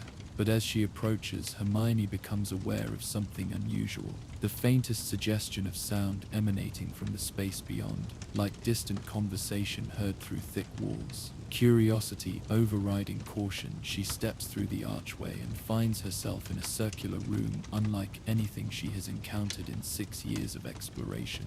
The space defies the library's usual geometric logic, feeling both intimate and vast, enclosed and infinite. Books line the walls from floor to ceiling, but their arrangement follows no system she can identify. They seem positioned according to some principle of harmony that has nothing to do with subject matter or alphabetical order. But it is the air itself that captures her attention and holds it with magnetic intensity. Silver threads spiral upward from the books like visible sound waves, creating a complex three-dimensional pattern that shifts and flows with hypnotic beauty. Silsatendic beauty. The threads carry voices, hundreds of them, thousands perhaps, all speaking simultaneously, in languages both familiar and utterly foreign. The whispers hit her consciousness like a gentle tsunami, overwhelming her senses with their multiplicity and beauty. Languages she recognizes, Latin and ancient Greek, Old English and Gaelic, blend seamlessly with others she cannot identify, their syllables flowing together in patterns that suggest meaning beyond individual words. The voices speak of love and loss, of creation myths and healing songs, of stories passed down through generations of careful telling. Her first instinct, deeply ingrained through years of academic training, is to understand everything at once, to parse individual voices from the chorus, to identify languages and categorize information, to impose intellectual order on the beautiful chaos surrounding her. She strains to focus on specific threads of speech, trying to isolate and analyze each component of the overwhelming symphony. The attempt proves immediately disastrous. The moment she tries to grasp the whispers intellectually, they transform from music into cacophony. Individual voices clash against each other in discordant confusion, their beauty dissolving into noise that pounds against her temples like physical blows. The silver threads lose their graceful spiral pattern and writhe in agitated confusion, creating a visual chaos that mirrors the auditory assault. Hermione stumbles backward, her hand pressed against her forehead as dizziness threatens to topple her entirely. The room spins around her in sickening loops, the whispers becoming a roar of incomprehensible sound that threatens to drown her conscious mind entirely. "Stop," she gasps, though she's not sure if she's addressing the whispers herself or the universe in general. "Please, just stop." And miraculously they do. Not entirely. The voices continue their eternal conversation, but they settle back into their musical patterns, the silver threads resuming their graceful spiral dance. The chaos resolves into harmony once more, and Hermione finds herself able to breathe again without feeling like she's drowning in sound. As her vision clears and her equilibrium returns, she becomes aware of furniture that hadn't been visible during her initial overwhelm. A single chair positioned in the room's center, its design so perfectly suited to her proportions that it might have been crafted specifically for her body. The chair calls to her with an invitation impossible to resist, promising comfort and safety in the midst of this overwhelming experience. She settles into the chair's embrace and immediately understands its purpose. The positioning is perfect for receiving the whisper's full effect without being overwhelmed by their intensity. The angle allows her to see the silver thread's patterns without strain, while the chair's height places her at the optimal acoustic center of the room's mysterious harmonies. As her breathing slows and her academic panic subsides, Hermione begins to hear something she had missed in her initial attempt to understand everything at once, an underlying rhythm that connects all the disparate voices into a unified whole. The whispers aren't random conversation but orchestrated storytelling, each voice contributing to themes that ebb and flow like musical movements. Fascinating, isn't it? The voice comes from somewhere behind her left shoulder, cultured and patient, carrying the particular warmth that suggests someone accustomed to guiding confused visitors through their first encounter with something beyond normal experience. Hermione turns carefully in her chair, reluctant to disrupt the delicate equilibrium she has found with the room's energies. The speaker appears to be a bookmark, an ornate rectangle of what might be vellum or very fine parchment, decorated with illuminated letters that seem to shift and change as she watches. The bookmark hovers at approximately eye level, supported by no visible mechanism, radiating a gentle golden glow that complements rather than competes with the silver thread spiraling through the air. "You can speak," Hermione observes, her voice carefully neutral. After 6 years in the magical world, she has learned to accept impossible things as simply another category of reality requiring investigation rather than disbelief. "Indeed I can, though it's been some time since I've had a visitor capable of listening properly. Most people who stumble upon this room make the same mistake you did initially. They try to understand rather than simply experience." The bookmark's voice carries gentle amusement rather than criticism. "I am the section keeper, guardian and guide to the whispering section's treasures." "Section keeper," Hermione repeats, testing the title on her tongue. "And the whispers are knowledge preserved in its most essential form, not written words that can be lost or destroyed, but living speech that continues as long as there are voices to carry it forward." The section keeper moves gracefully through the air, positioning itself where Hermione can observe it clearly without turning away from the spiral patterns entirely. This room contains the oral traditions of hundreds of cultures, the stories that were never written down because writing would have diminished their power. The explanation resonates through Hermione's academic training like a bell struck with perfect pitch. She thinks of the ballads and folk tales she has studied, how their written versions always feel somehow flattened compared to the living performances she has occasionally witnessed. Here, in this impossible room, the original vitality of oral tradition continues undiminished by the constraints of fixed text, or booze bias, but how do they remain accurate, she asks, her scholarly instincts reasserting themselves. Oral traditions change with each telling, evolve and adapt based on the teller's understanding and the audience's needs. How can you preserve something that is fundamentally fluid? The section keeper's glow brightens with what might be pleasure at the intelligent question. Accuracy and truth are not always the same thing. Young scholar, these whispers preserve not the exact words of their original tellings, but the essential truths they were created to convey. A creation myth may exist in dozens of variations, each adapted to its specific culture and time, but the fundamental human need to understand our origins remains constant across all versions. To demonstrate its point, the section keeper directs Hermione's attention to a cluster of silver threads spiraling through the space directly above her head. As she focuses on them without trying to grasp their individual meanings, she begins to perceive the underlying themes that connect them, stories of beginnings, of light emerging from darkness, of consciousness awakening within chaos.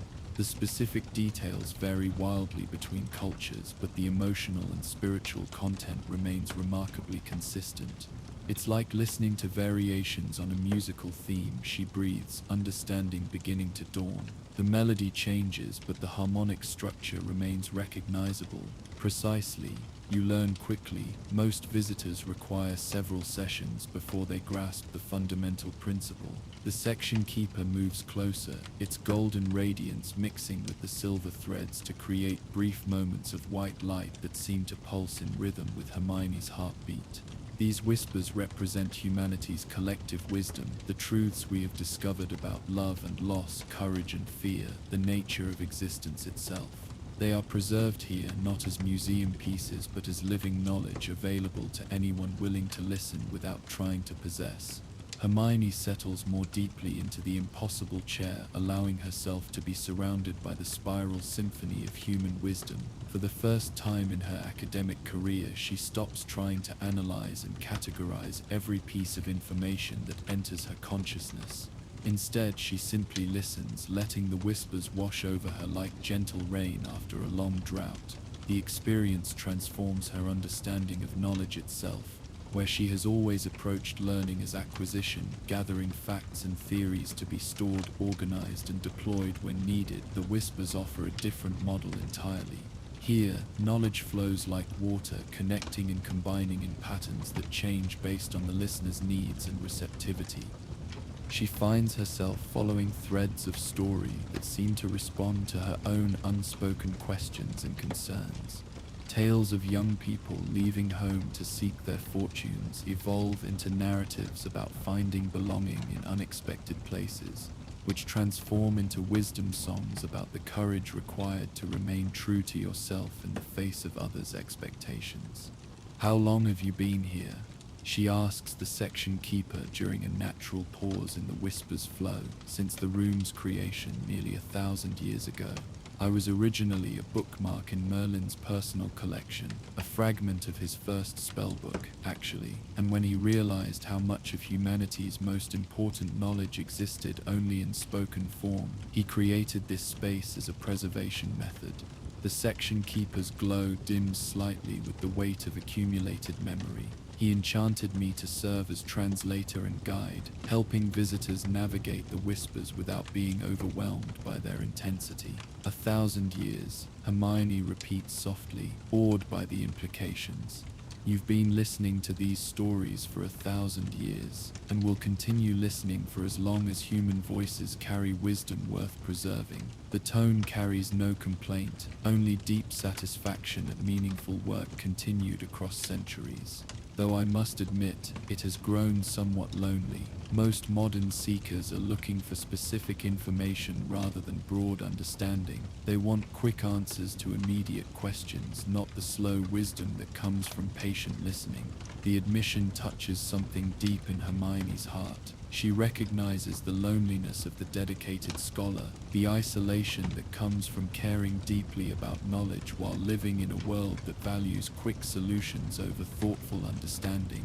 Her own academic passion has often separated her from classmates who find her intensity exhausting rather than inspiring. "I'd like to understand," she says simply, "not just tonight, but properly, whatever that requires." The section keeper's radiance flares with unmistakable joy. "Oh, my dear child, it requires nothing more than what you're already doing, listening with your whole heart instead of just your analytical mind. The whispers will teach you everything you need to know if you give them time and attention." And so begins Hermione's true education in the deepest forms of human wisdom. Night after night, she returns to the whispering section, learning to navigate the silver threads with increasing skill and understanding. The section keeper proves to be a patient and insightful guide, helping her recognize the subtle patterns that organize the seemingly chaotic flow of voices. Together, they explore creation myths from cultures that have never had contact with each other, discovering the universal themes that connect all human attempts to understand existence itself. Hermione learns to follow threads of healing songs that carry medical knowledge in their rhythms and rhymes, their melodies encoding information about herbal remedies and therapeutic practices that predate written medicine by millennia. She discovers lullabies that contain astronomical observations, playground games that preserve mathematical concepts, work songs that encode agricultural wisdom passed down through generations of careful cultivation.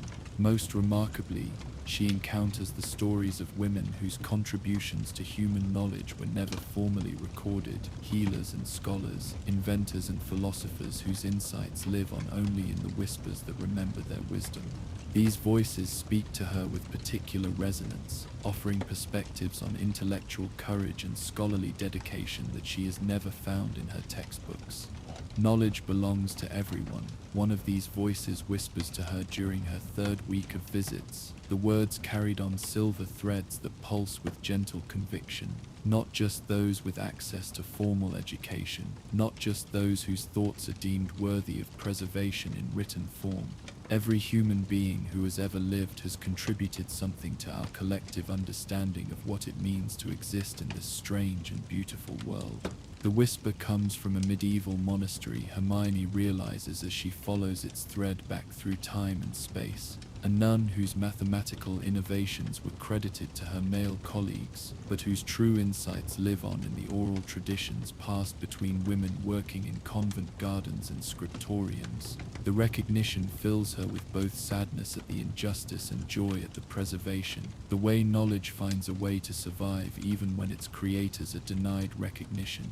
As her skill in navigating the whispers develops, Hermione begins to understand something profound about the nature of truth itself. The individual stories may contradict each other in their specific details, creation myths that describe different origins, healing traditions that recommend conflicting treatments, but their deeper wisdom remains remarkably consistent across cultures and time periods. Truth isn't singular. She confides to the section keeper one night as they rest between particularly intense listening sessions. It's symphonic, multiple voices contributing to a harmony that's larger than any individual melody. Now you begin to understand the real magic, the section keeper replies with deep satisfaction. Not the magic of spells and potions, but the magic of human consciousness itself. The way individual experiences combine to create collective wisdom. The way stories connect us across time and space and cultural difference. The insight transforms Hermione's approach to all her academic work. In History of Magic, she begins writing essays that explore multiple perspectives on significant events rather than arguing for single correct interpretations. Pausing D. Say. Her ancient runes translations become more nuanced as she learns to listen for emotional subtext rather than focusing solely on literal meaning. Even her approach to more practical subjects like arithmancy evolves as she discovers the aesthetic dimensions of mathematical truth. The way numbers create patterns of beauty that transcend mere utility. Her professors notice the change immediately. Professor McGonagall comments on the increased sophistication of her transfiguration essays, their integration of theoretical knowledge with intuitive understanding. Professor Flitwick praises her growing ability to sense the emotional resonance of charms rather than simply executing their mechanical requirements. Even Professor Snape, not given to positive feedback, acknowledges grudgingly that her recent potions work demonstrates unexpected depth of comprehension. But it is in her relationships with Harry and Ron that the change proves most significant. Where she once approached their problems with immediate solutions and logical arguments, she now finds herself listening more carefully to the emotions behind their concerns. Her advice becomes less directive and more supportive, helping them discover their own wisdom rather than imposing her conclusions upon their experiences. "You're different lately," Ron observes one evening as they work together on a particularly challenging defense against the dark arts essay. Still brilliant, obviously, but I don't know. Easier to talk to somehow. Harry nods agreement from his position by the common room fire. Like you're not trying to solve everything for us anymore. More like you're just there, with us. The observation delights Hermione more than any academic praise ever could. The whispers have taught her something that no textbook could convey, that wisdom often lies not in having answers but in creating space for understanding to emerge naturally. Her transformation reaches its peak during her 6th week in the Whispering section, when the section keeper offers her an unprecedented opportunity. "You have learned to listen," it tells her as the silver threads spiral around them in their eternal dance. But listening is only half the equation. True wisdom emerges when understanding becomes part of the greater conversation, when individual insight contributes to collective knowledge. "What do you mean?" Hermione asks, though part of her already knows the answer. "I mean, it may be time for you to add your own thread to the tapestry, to contribute your understanding to the Whispers rather than simply receiving their wisdom." The possibility both thrills and terrifies her. To become part of this eternal conversation, to have her own insights woven into the silver symphony that has preserved human wisdom for nearly 1,000 years. It feels like the ultimate academic achievement and the ultimate responsibility simultaneously. "Whoa," she whispers. "The same way all wisdom enters the collection, through lived experience transformed into universal truth. You must find the story within your own story, the insights that transcend your individual circumstances to speak to the broader human condition." That night, Hermione sits in the impossible chair and turns her attention inward rather than outward, listening to the whispers of her own experience with the same careful attention she has learned to bring to the ancient voices surrounding her. She traces the threads of her own story, the lonely, brilliant child who found belonging in books, the Muggle-born witch discovering her place in a magical world, the devoted friend learning to balance loyalty with independent thought. Slowly, carefully, she begins to understand the universal themes embedded within her particular experiences. The outsider's journey toward belonging, the scholar's evolution from acquiring knowledge to cultivating wisdom, the discovery that true intelligence lies not in having answers but in asking better questions. As her understanding deepens, something extraordinary begins to happen. Her personal insights begin to resonate with the existing whispers, creating new harmonies and connections that hadn't existed before. Her thread doesn't replace or compete with the ancient voices. It weaves among them, adding new colors to the tapestry while highlighting patterns that had been present but unrecognized. The section keeper glows with radiant joy as Hermione's whisper joins the eternal conversation. "Beautiful," it breathes. "Oh, how perfectly your voice fits within the greater harmony. This is why I have waited so long for a true listener, not just to preserve what already exists, but to help it grow and evolve through new understanding." From that night forward, Hermione's relationship with knowledge itself transforms completely. She no longer sees learning as a competitive process where intelligence is measured by the ability to provide quick answers to isolated questions. Instead, she understands education as participation in humanity's ongoing conversation with itself, a dialogue that spans centuries and cultures and continues to evolve with each new voice that joins its chorus. Her presence begins to attract other students to the Whispering section, not through direct invitation but through the subtle influence that comes from someone who has discovered genuine wisdom.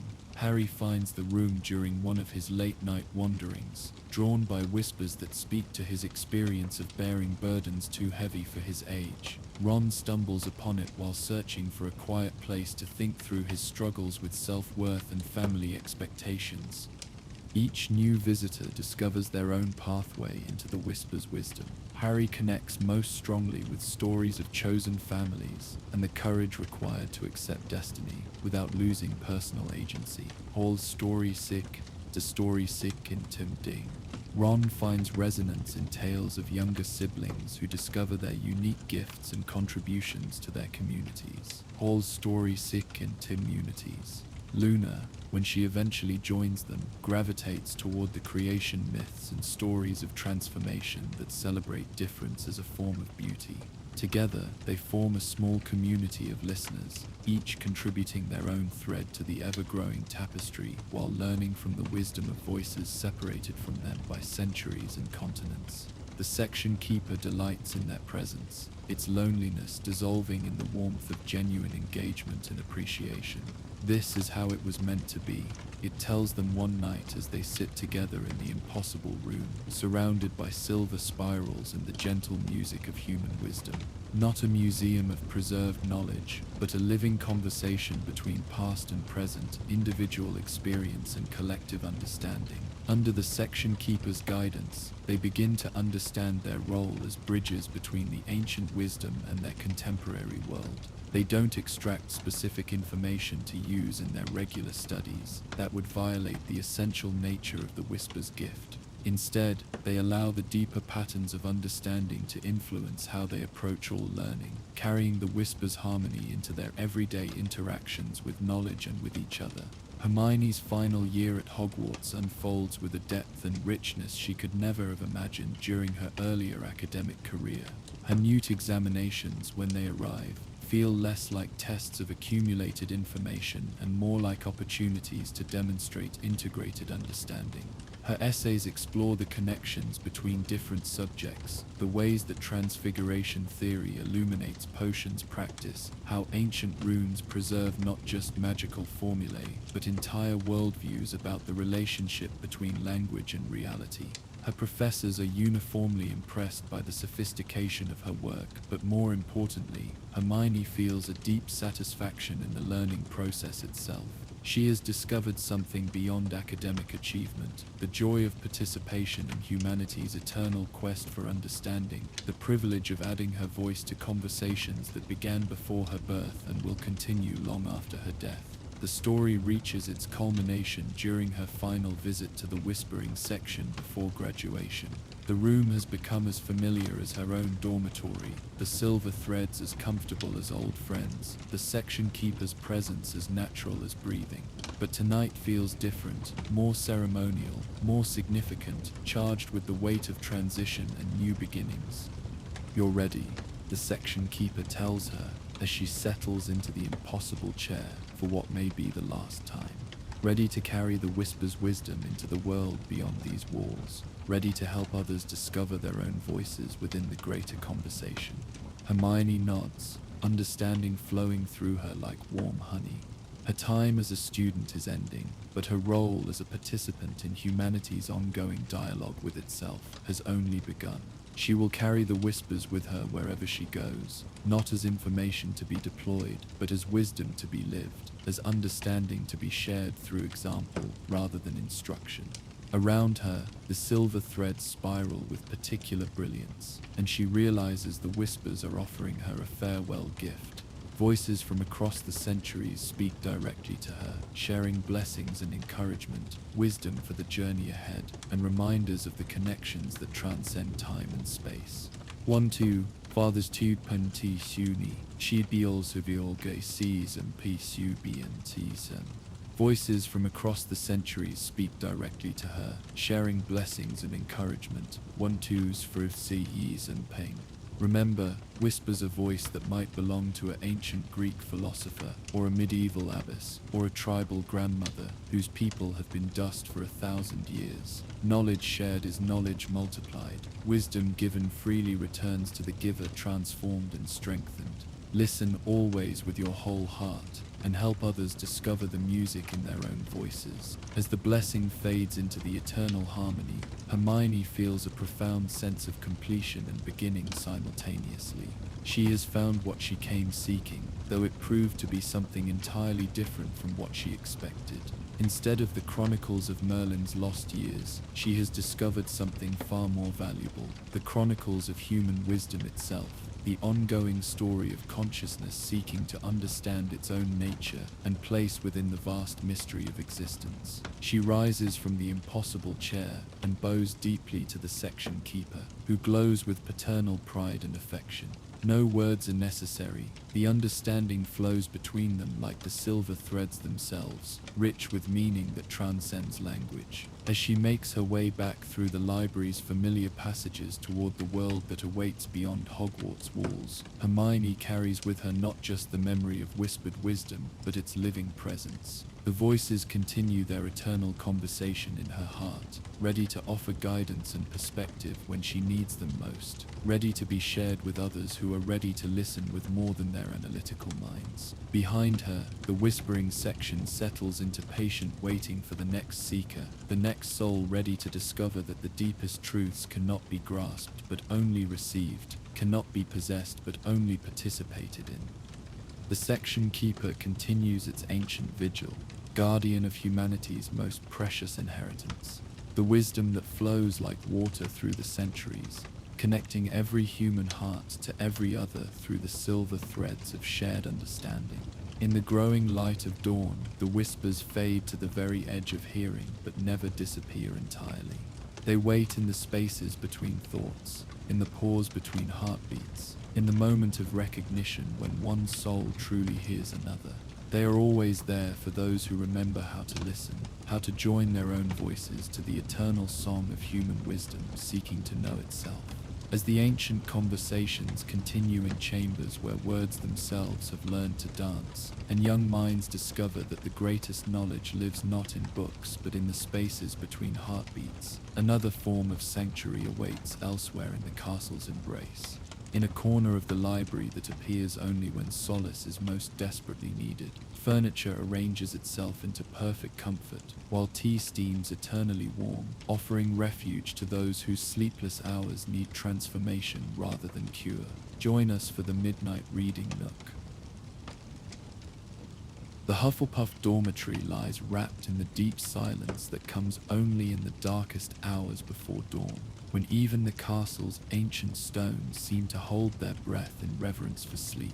6 beds line the circular chamber, 5 occupied by students lost in dreams of Quidditch victories and successful potions essays, their breathing creating a gentle rhythm of contentment and rest. But the 6th bed remains empty, its covers still perfectly arranged, waiting for an occupant who cannot find peace in slumber. Cedric Ashworth sits at the dormitory's single window, his knees drawn up to his chest, watching the lake beyond the grounds shimmer like black silk under the October stars. The position has become familiar over the past 2 months, a nightly vigil that begins sometime after midnight and continues until exhaustion finally claims him in the pale hours of early morning. His reflection stares back from the glass, hollow-eyed and weary, a third-year Hufflepuff who looks older than his 13 years. The insomnia began during the summer holidays, arriving like an unwelcome guest in the aftermath of his parents' increasingly bitter arguments and their eventual, inevitable separation. The divorce proceedings had consumed the Sterling household with a particular kind of magical brutality, spells cast in anger that shattered more than just china, accusations hurled with the precision of hexes, lawyers who specialized in the division of magical assets and the custody arrangements of wizard children. Cedric had tried to remain neutral, to love both parents equally despite their growing animosity toward each other. But neutrality, he discovered, was its own form of isolation. His mother wept behind closed doors and spoke in careful, measured tones about making the best of difficult circumstances. His father moved into a flat in Diagon Alley and began dating a younger witch from the Department of Magical Accidents and Catastrophes. The family traditions that had once anchored Cedric's world, Sunday morning Quidditch in the garden, holiday celebrations that lasted for days, bedtime stories told in his father's deep, comforting voice, crumbled away like sand castles before an incoming tide. Sleep, once as natural as breathing, became elusive and fragile. Cedric would lie in his bed listening to his dorm mate's peaceful breathing and feel the familiar weight of worry settling over his chest like a lead blanket. His mind raced through endless scenarios: which parent he would spend Christmas with, whether his father would remember his birthday, how to comfort his mother without betraying his love for his father, how to love his father without seeming to abandon his mother. He had tried every remedy available to a 13-year-old wizard. The matron's dreamless sleep potions left him feeling hollow and disconnected, as if his consciousness had been temporarily removed rather than allowed to rest naturally. Calming draughts helped with the racing thoughts but couldn't address the underlying current of grief and confusion that kept him alert and anxious through the long night hours. Hari's housemates, kind souls all, had offered their own suggestions and support. Susan brought him warm milk with honey from the kitchens. Hari Hannah shared relaxation techniques learned from her grandmother, a renowned magical healer specializing in stress-related ailments. Ernie even offered to let Cedric borrow his prized collection of exceptionally boring historical texts, guaranteed to induce sleep in even the most wakeful student. But none of these well-meaning interventions addressed the core problem. Cedric's mind refused to quiet itself, refused to stop churning through the endless complexities of a family situation that had no easy solutions and no clear path toward resolution. By 2 in the morning each night, he would give up the pretense of trying to sleep and begin his restless wanderings through Hogwarts' midnight corridors. The castle at night revealed itself to be a different creature entirely from its daytime self. Shadows pooled in alcoves like liquid darkness, and moonlight transformed familiar passages into mysterious galleries filled with possibility and wonder. Portraits dozed in their frames, their painted dreams sometimes spilling into soft murmurs of conversation with visitors from neighboring canvases. House elves moved through the corridors with purposeful silence, tending to the countless tasks that kept the massive structure functioning smoothly. Cedric had developed preferred routes for his nocturnal wanderings, pathways that avoided areas where he might encounter professors or prefects making their rounds. He knew which staircases moved at predictable intervals, which corridors offered the best views of the star-scattered sky, which abandoned classrooms provided temporary refuge when his restless energy needed somewhere safe to settle. On this particular October night, 2 months into his 3rd year and his 2nd month of chronic sleeplessness, Cedric finds his feet carrying him toward the library. Not for any specific purpose, he has no assignments requiring immediate attention, no research projects demanding late-night investigation, but simply because the vast collection of knowledge and stories has always represented comfort and refuge to him. The library's great oak doors stand slightly ajar, unusual for this hour but not entirely unprecedented. Madame Pince occasionally worked through the night when new acquisitions required immediate cataloguing or when particularly valuable texts needed restoration work that couldn't be interrupted by students seeking homework assistance. Cedric slipped through the gap between the doors with practiced silence, grateful for the sanctuary of books and scholarly quiet. But tonight, the library offers him something unprecedented and impossible, a warm golden light emanating from somewhere beyond the ancient history section, glowing with the particular quality of home fires and safe harbors. The light draws him forward with magnetic attraction, a beacon of welcome in the vast ocean of his sleepless nights. Following the gentle radiance, Cedric makes his way through familiar passages between towering shelves, past the study tables where he has spent countless daylight hours working through herbology essays and charms practice. But the light leads him deeper into the library's maze-like interior, into sections he rarely visits, toward alcoves and reading areas that seem somehow different in the darkness. He rounds a corner between historical texts and theoretical magical applications and stops short, blinking in amazement at the sight that greets him. A reading nook has appeared where none existed during his afternoon study session earlier today. Not a permanent fixture that he had somehow overlooked, but a space that feels newly manifested, called into being by some form of magic more subtle and responsive than anything in his textbooks. The nook glows with warm golden light that doesn't seem to emanate from any visible source, illuminating its contents with the kind of radiance that makes everything beautiful without creating harsh shadows or eye strain. At the center of this impossible space sits a chair that seems designed specifically for Cedric's body, not too large or too small, upholstered in fabric that matches his grandmother's favorite reading chair, positioned at the perfect angle for both comfort and the soft light that bathes the entire alcove. A small side table holds a steaming cup of tea that releases the gentle fragrance of chamomile and lavender, while a wool blanket lies draped across the chair's arm, folded with the kind of care that speaks of love and attention to detail. Most remarkably, there is a book waiting for him, not one he chose or requested, but somehow exactly what he needs. Its pages revealing themselves to contain not academic text but stories, gentle adventures about young people finding courage in unexpected places, tales of friendship and resilience that require no intellectual effort to absorb but offer the kind of emotional nourishment that feeds weary souls.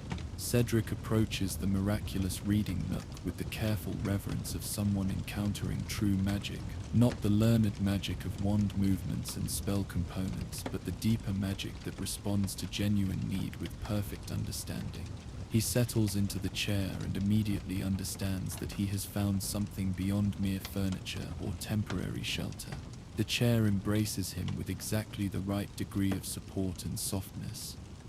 The tea, when he lifts the delicate cup to his lips, tastes of comfort and home, carrying warmth that spreads through his chest and eases the perpetual knot of tension that has resided there since his parents' first terrible argument. The blanket, when he draws it over his legs, holds the perfect amount of warmth while remaining light enough not to feel restrictive. But it is the book that proves most magical of all. The stories contained within its pages seem to shift and change based on his emotional needs, offering exactly the right balance of engagement and tranquility. Tonight, exhausted by weeks of sleepless worry, he finds tales of young people navigating family changes with grace and wisdom, characters who discover that love can survive transformation, and that sometimes the most difficult changes lead to unexpected forms of happiness. The prose flows like honey mixed with starlight, absorbing his attention without demanding intense focus, carrying him along on currents of gentle adventure and quiet wisdom.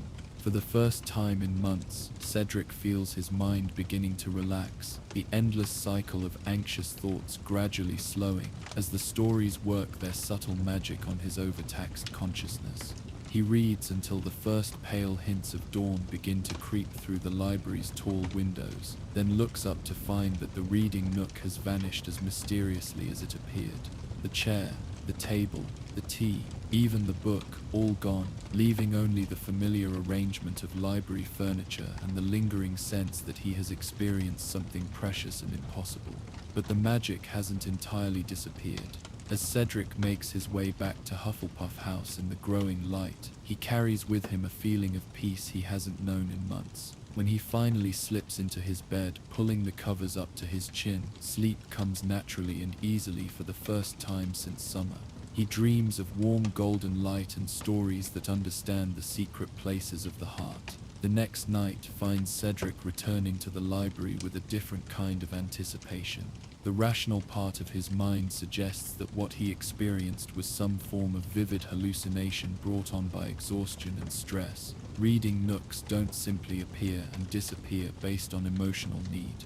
Tea doesn't remain perfectly hot for hours without magical heating charms. Books don't change their contents to match their readers' psychological requirements. But a deeper part of his consciousness, the part that has always believed in magic that goes beyond textbook definitions, whispers that some things are too wonderful to be dismissed by mere logic.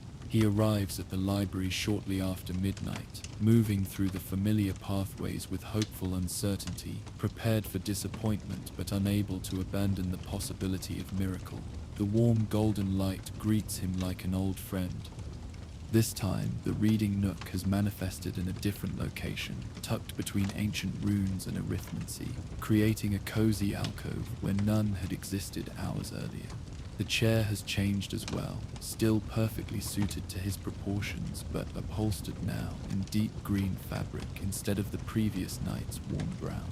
The tea steams gently in its delicate cup, but tonight the fragrance speaks of peppermint and lemon rather than chamomile and lavender.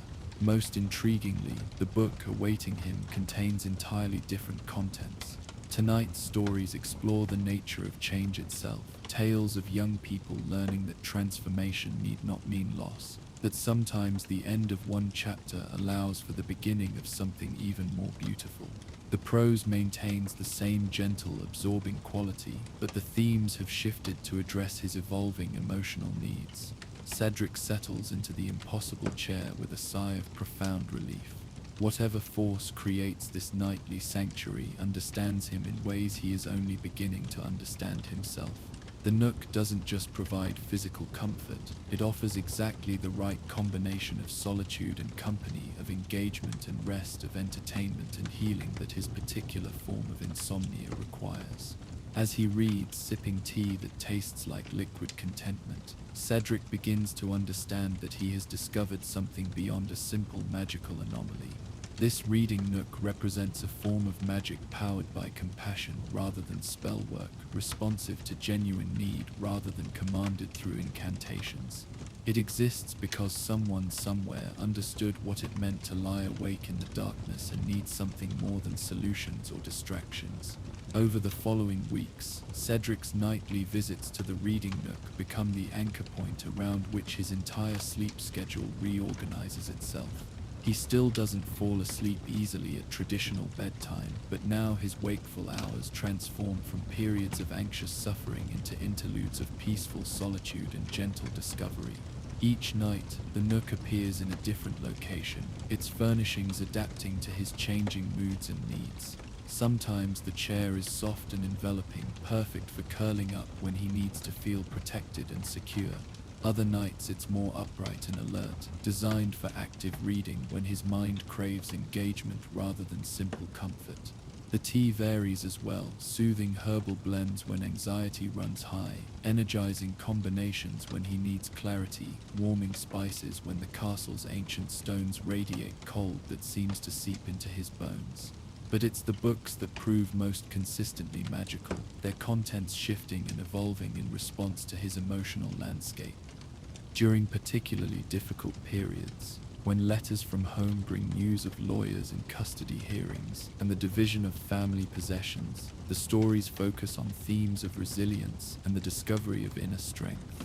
When he's feeling isolated and different from his dorm mates with their easy sleep and uncomplicated family situations, the tales celebrate uniqueness and the special gifts that come from experiencing life differently than others.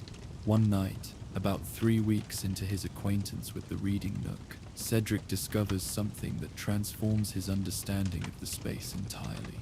While shifting position in the comfortable chair, his hand brushes against what feels like an irregularity in the fabric, a small lump that investigation reveals to be something tucked into a nearly invisible pocket.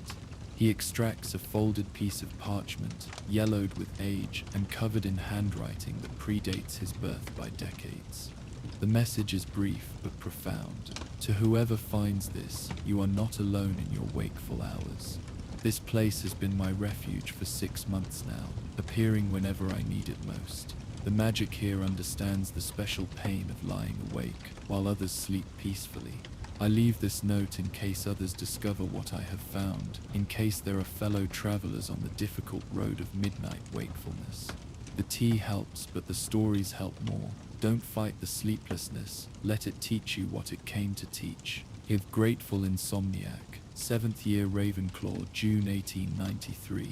The discovery sends a thrill of recognition and connection through Cedric's chest. He is not the first to find sanctuary in this impossible reading nook. For decades, perhaps centuries, it has been appearing to students who need it most, offering the same combination of comfort and understanding that has transformed his own relationship with sleepless nights.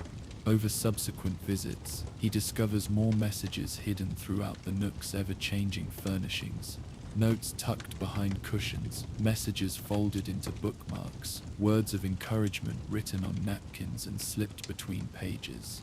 Each one tells a similar story. A student struggling with insomnia finds the reading nook during their darkest hours and discovers that sleeplessness need not be suffering, that wakeful hours can become times of peace and growth rather than anxious endurance. The nook appears when you most need it, but only if you're genuinely seeking refuge rather than adventure, reads one note dated from the 1940s. It knows the difference between curiosity and desperation, between wanting to see magic and needing magic to survive the night. Another message, written in elegant script that suggests early 20th century education, offers practical wisdom. Don't try to understand how it works. Some forms of magic are powered by mystery rather than knowledge. Accept the gift and trust that it will be there as long as you need it. But perhaps most moving is a recent addition. The ink still dark enough to suggest it was left within the past year. I used to think insomnia was my weakness, my failure, my inability to be normal like everyone else. The Nook taught me that some people are meant to be guardians of the night, to appreciate the beauty that exists in quiet hours when the rest of the world sleeps. My sleeplessness became my strength when I learned to work with it instead of against it.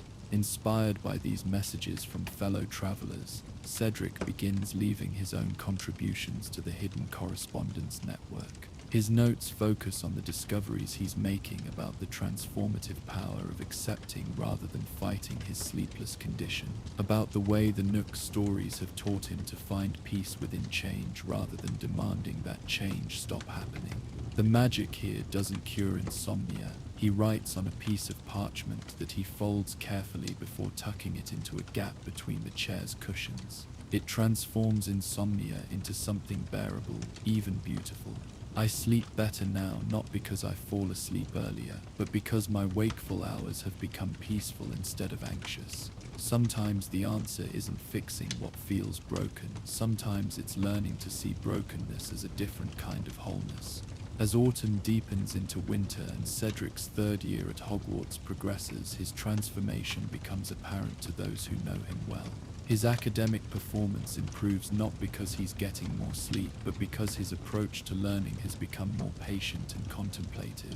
The anxiety that once drove him to obsess over perfect grades and parental approval has evolved into something more sustainable, a genuine curiosity about knowledge and a growing confidence in his own worth regardless of external validation. His relationships with friends deepen as well. Where once he had hidden his family's struggles behind forced cheerfulness, he now speaks honestly about the challenges of divided holidays and conflicting loyalties. His vulnerability invites similar honesty from others, and he discovers that many of his housemates carry their own burdens of family expectation and personal insecurity. Susan Bones confides her own struggles with anxiety that keeps her awake, reviewing every social interaction for potential mistakes. Hannah Abbott admits that she often lies awake worrying about her grandmother's advancing age and failing health. Even Ernie Macmillan, seemingly confident and self-assured, reveals that he sometimes can't sleep due to pressure to live up to his family's long tradition of academic excellence. These conversations, happening in the Hufflepuff common room during late evening study sessions, create an informal support network among students who had previously suffered their nighttime anxieties in isolation. They begin meeting regularly, not as an official organization, but as friends who understand that shared burdens become lighter, and that sometimes the most healing thing you can do is listen to someone else's story without trying to fix their problems. It's during one of these informal gatherings that Cedric makes a decision that will change not just his own relationship with the Reading Nook, but its role in the broader Hogwarts community. "I want to show you something," he tells Susan one night, when she seems particularly distressed about an upcoming charms exam and her inability to quiet her racing thoughts long enough to achieve rest. "But I need you to promise that if it seems impossible or magical or completely contrary to everything you think you know about how the castle works, you'll trust me anyway." Susan, exhausted by her own sleepless nights and desperate for any form of relief, agrees without hesitation. That night, shortly after midnight, Cedric leads her through the library's shadowed pathways toward the warm golden light that has become as familiar to him as his own reflection. The Reading Nook has manifested near the divination section tonight, its welcoming glow creating a pool of comfort in the vast ocean of books and scholarly silence. Susan's reaction is everything Cedric had hoped for and more. She stops short at the sight of the impossible chair and steaming tea, her eyes widening with wonder rather than disbelief. When she approaches the nook and discovers that the chair has somehow expanded to accommodate 2 readers without losing its essential coziness. When she tastes tea that seems to know exactly what blend of herbs will calm her particular variety of anxiousness. When she opens the waiting book to find stories that speak directly to her fears about academic performance and family expectations, her face transforms with the joy of recognition. It knows, she whispers, settling into the chair beside Cedric with the reverence of someone encountering true magic. Somehow, it knows exactly what I need.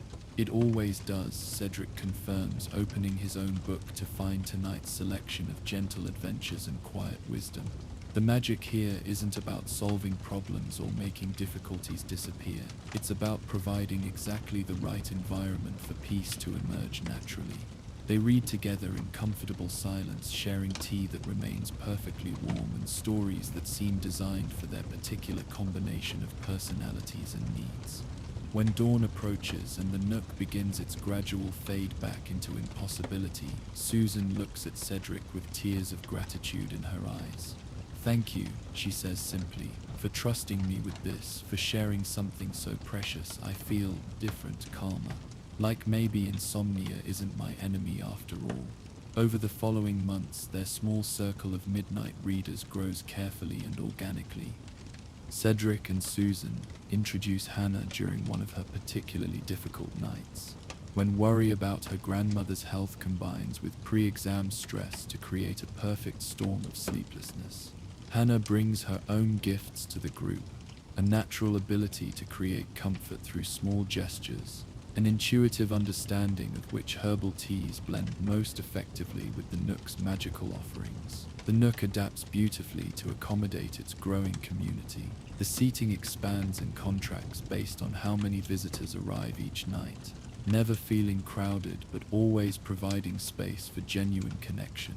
The books multiply as well, ensuring that each reader finds stories that speak to their individual needs while maintaining thematic connections that allow for shared discussion and mutual understanding. But it's the hidden message system that proves most transformative for the group's dynamics. As they leave their own notes of encouragement and wisdom, they also discover decades' worth of correspondence from previous visitors to the nook. These messages create a sense of connection across time, a feeling of belonging to something larger than their immediate circumstances. "We're not the first students to need this kind of sanctuary," Hannah observes one night as she reads a particularly moving letter from a Hufflepuff who graduated in 1967. "There's something beautiful about knowing that other people in other times found the same comfort we're finding now, and left messages to help us feel less alone," Susan adds, carefully folding her own contribution before tucking it into a gap behind one of the chair's cushions. "It's like a conversation that spans generations. Everyone who's ever needed this space is somehow still here with us." Cedric nods, understanding flowing through him like warm honey. The reading nook exists not just as a magical space, but as a tradition, a form of care that students pass forward to others who will need it in years to come. Every note left behind is an act of hope and generosity, a gift offered to unknown future friends who will face their own dark nights and need reminders that they're not alone in their struggles. As his 4th year begins and Cedric settles into a new rhythm of academic and social life, he realizes that his relationship with sleep has evolved in ways he never could have anticipated. He still doesn't fall asleep easily at traditional bedtime. That aspect of his personality seems to be permanent rather than problematic. But now his wakeful hours feel like gifts rather than punishments, opportunities for peace and reflection rather than periods of anxious suffering. The reading nook appears less frequently now, responding to his decreased need for nightly sanctuary, while remaining available during particularly stressful periods or when new visitors require introduction to its magic. When it does manifest, it feels like a reunion with an old friend, a return to a space that helped him transform his understanding of what it means to be different from others. More importantly, Cedric has learned to carry the nook's essential gifts with him into his daytime life. The acceptance of his own rhythms and needs, the understanding that some problems dissolve when approached with patience rather than urgency, the knowledge that comfort and community can be found in unexpected places by those willing to look beyond surface appearances. His academic performance has stabilized at levels that reflect genuine understanding rather than desperate cramming. His relationships with family members have improved as he's learned to navigate their complex emotions with the wisdom gained during countless nights of gentle stories and warm tea.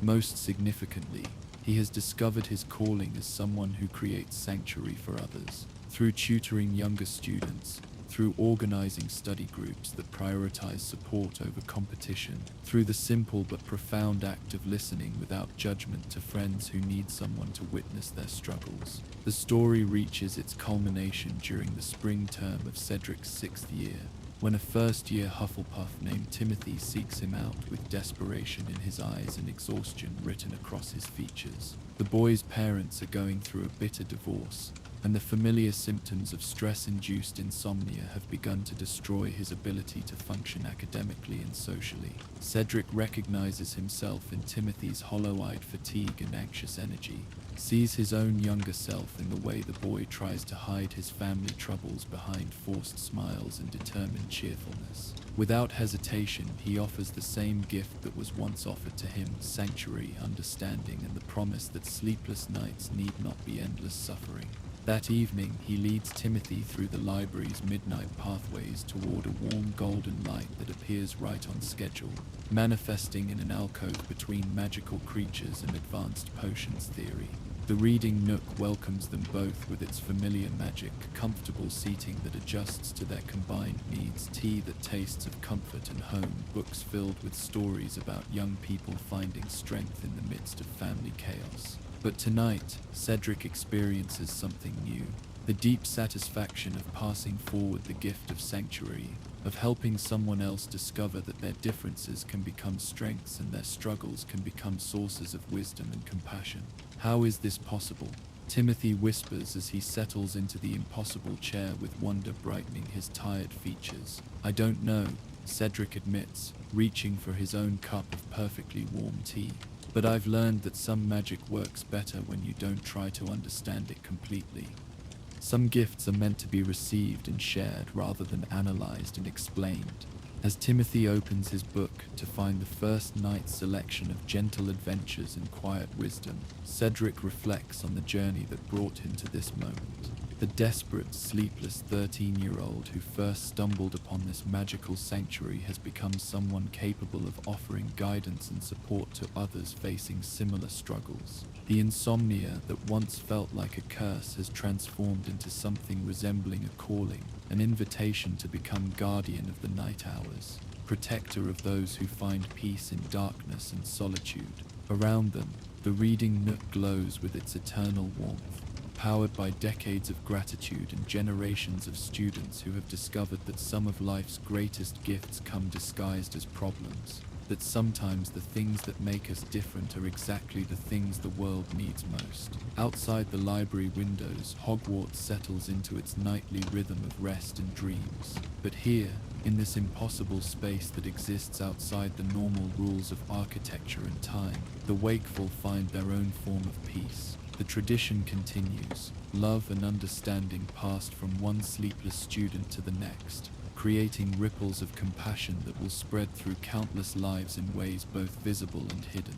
And in the margins of old books tucked between cushions and folded into napkins, new messages appear each night, notes of encouragement and wisdom left by those who have found sanctuary and want to ensure that future visitors know they're not alone in their midnight journeys toward understanding and acceptance. The reading nook fades with the coming dawn, but its gifts remain permanent and portable, carried in the hearts of all who have discovered that sometimes the most profound healing comes not from fixing what seems broken, but from learning to see brokenness as another form of wholeness, another way of being beautifully, authentically human.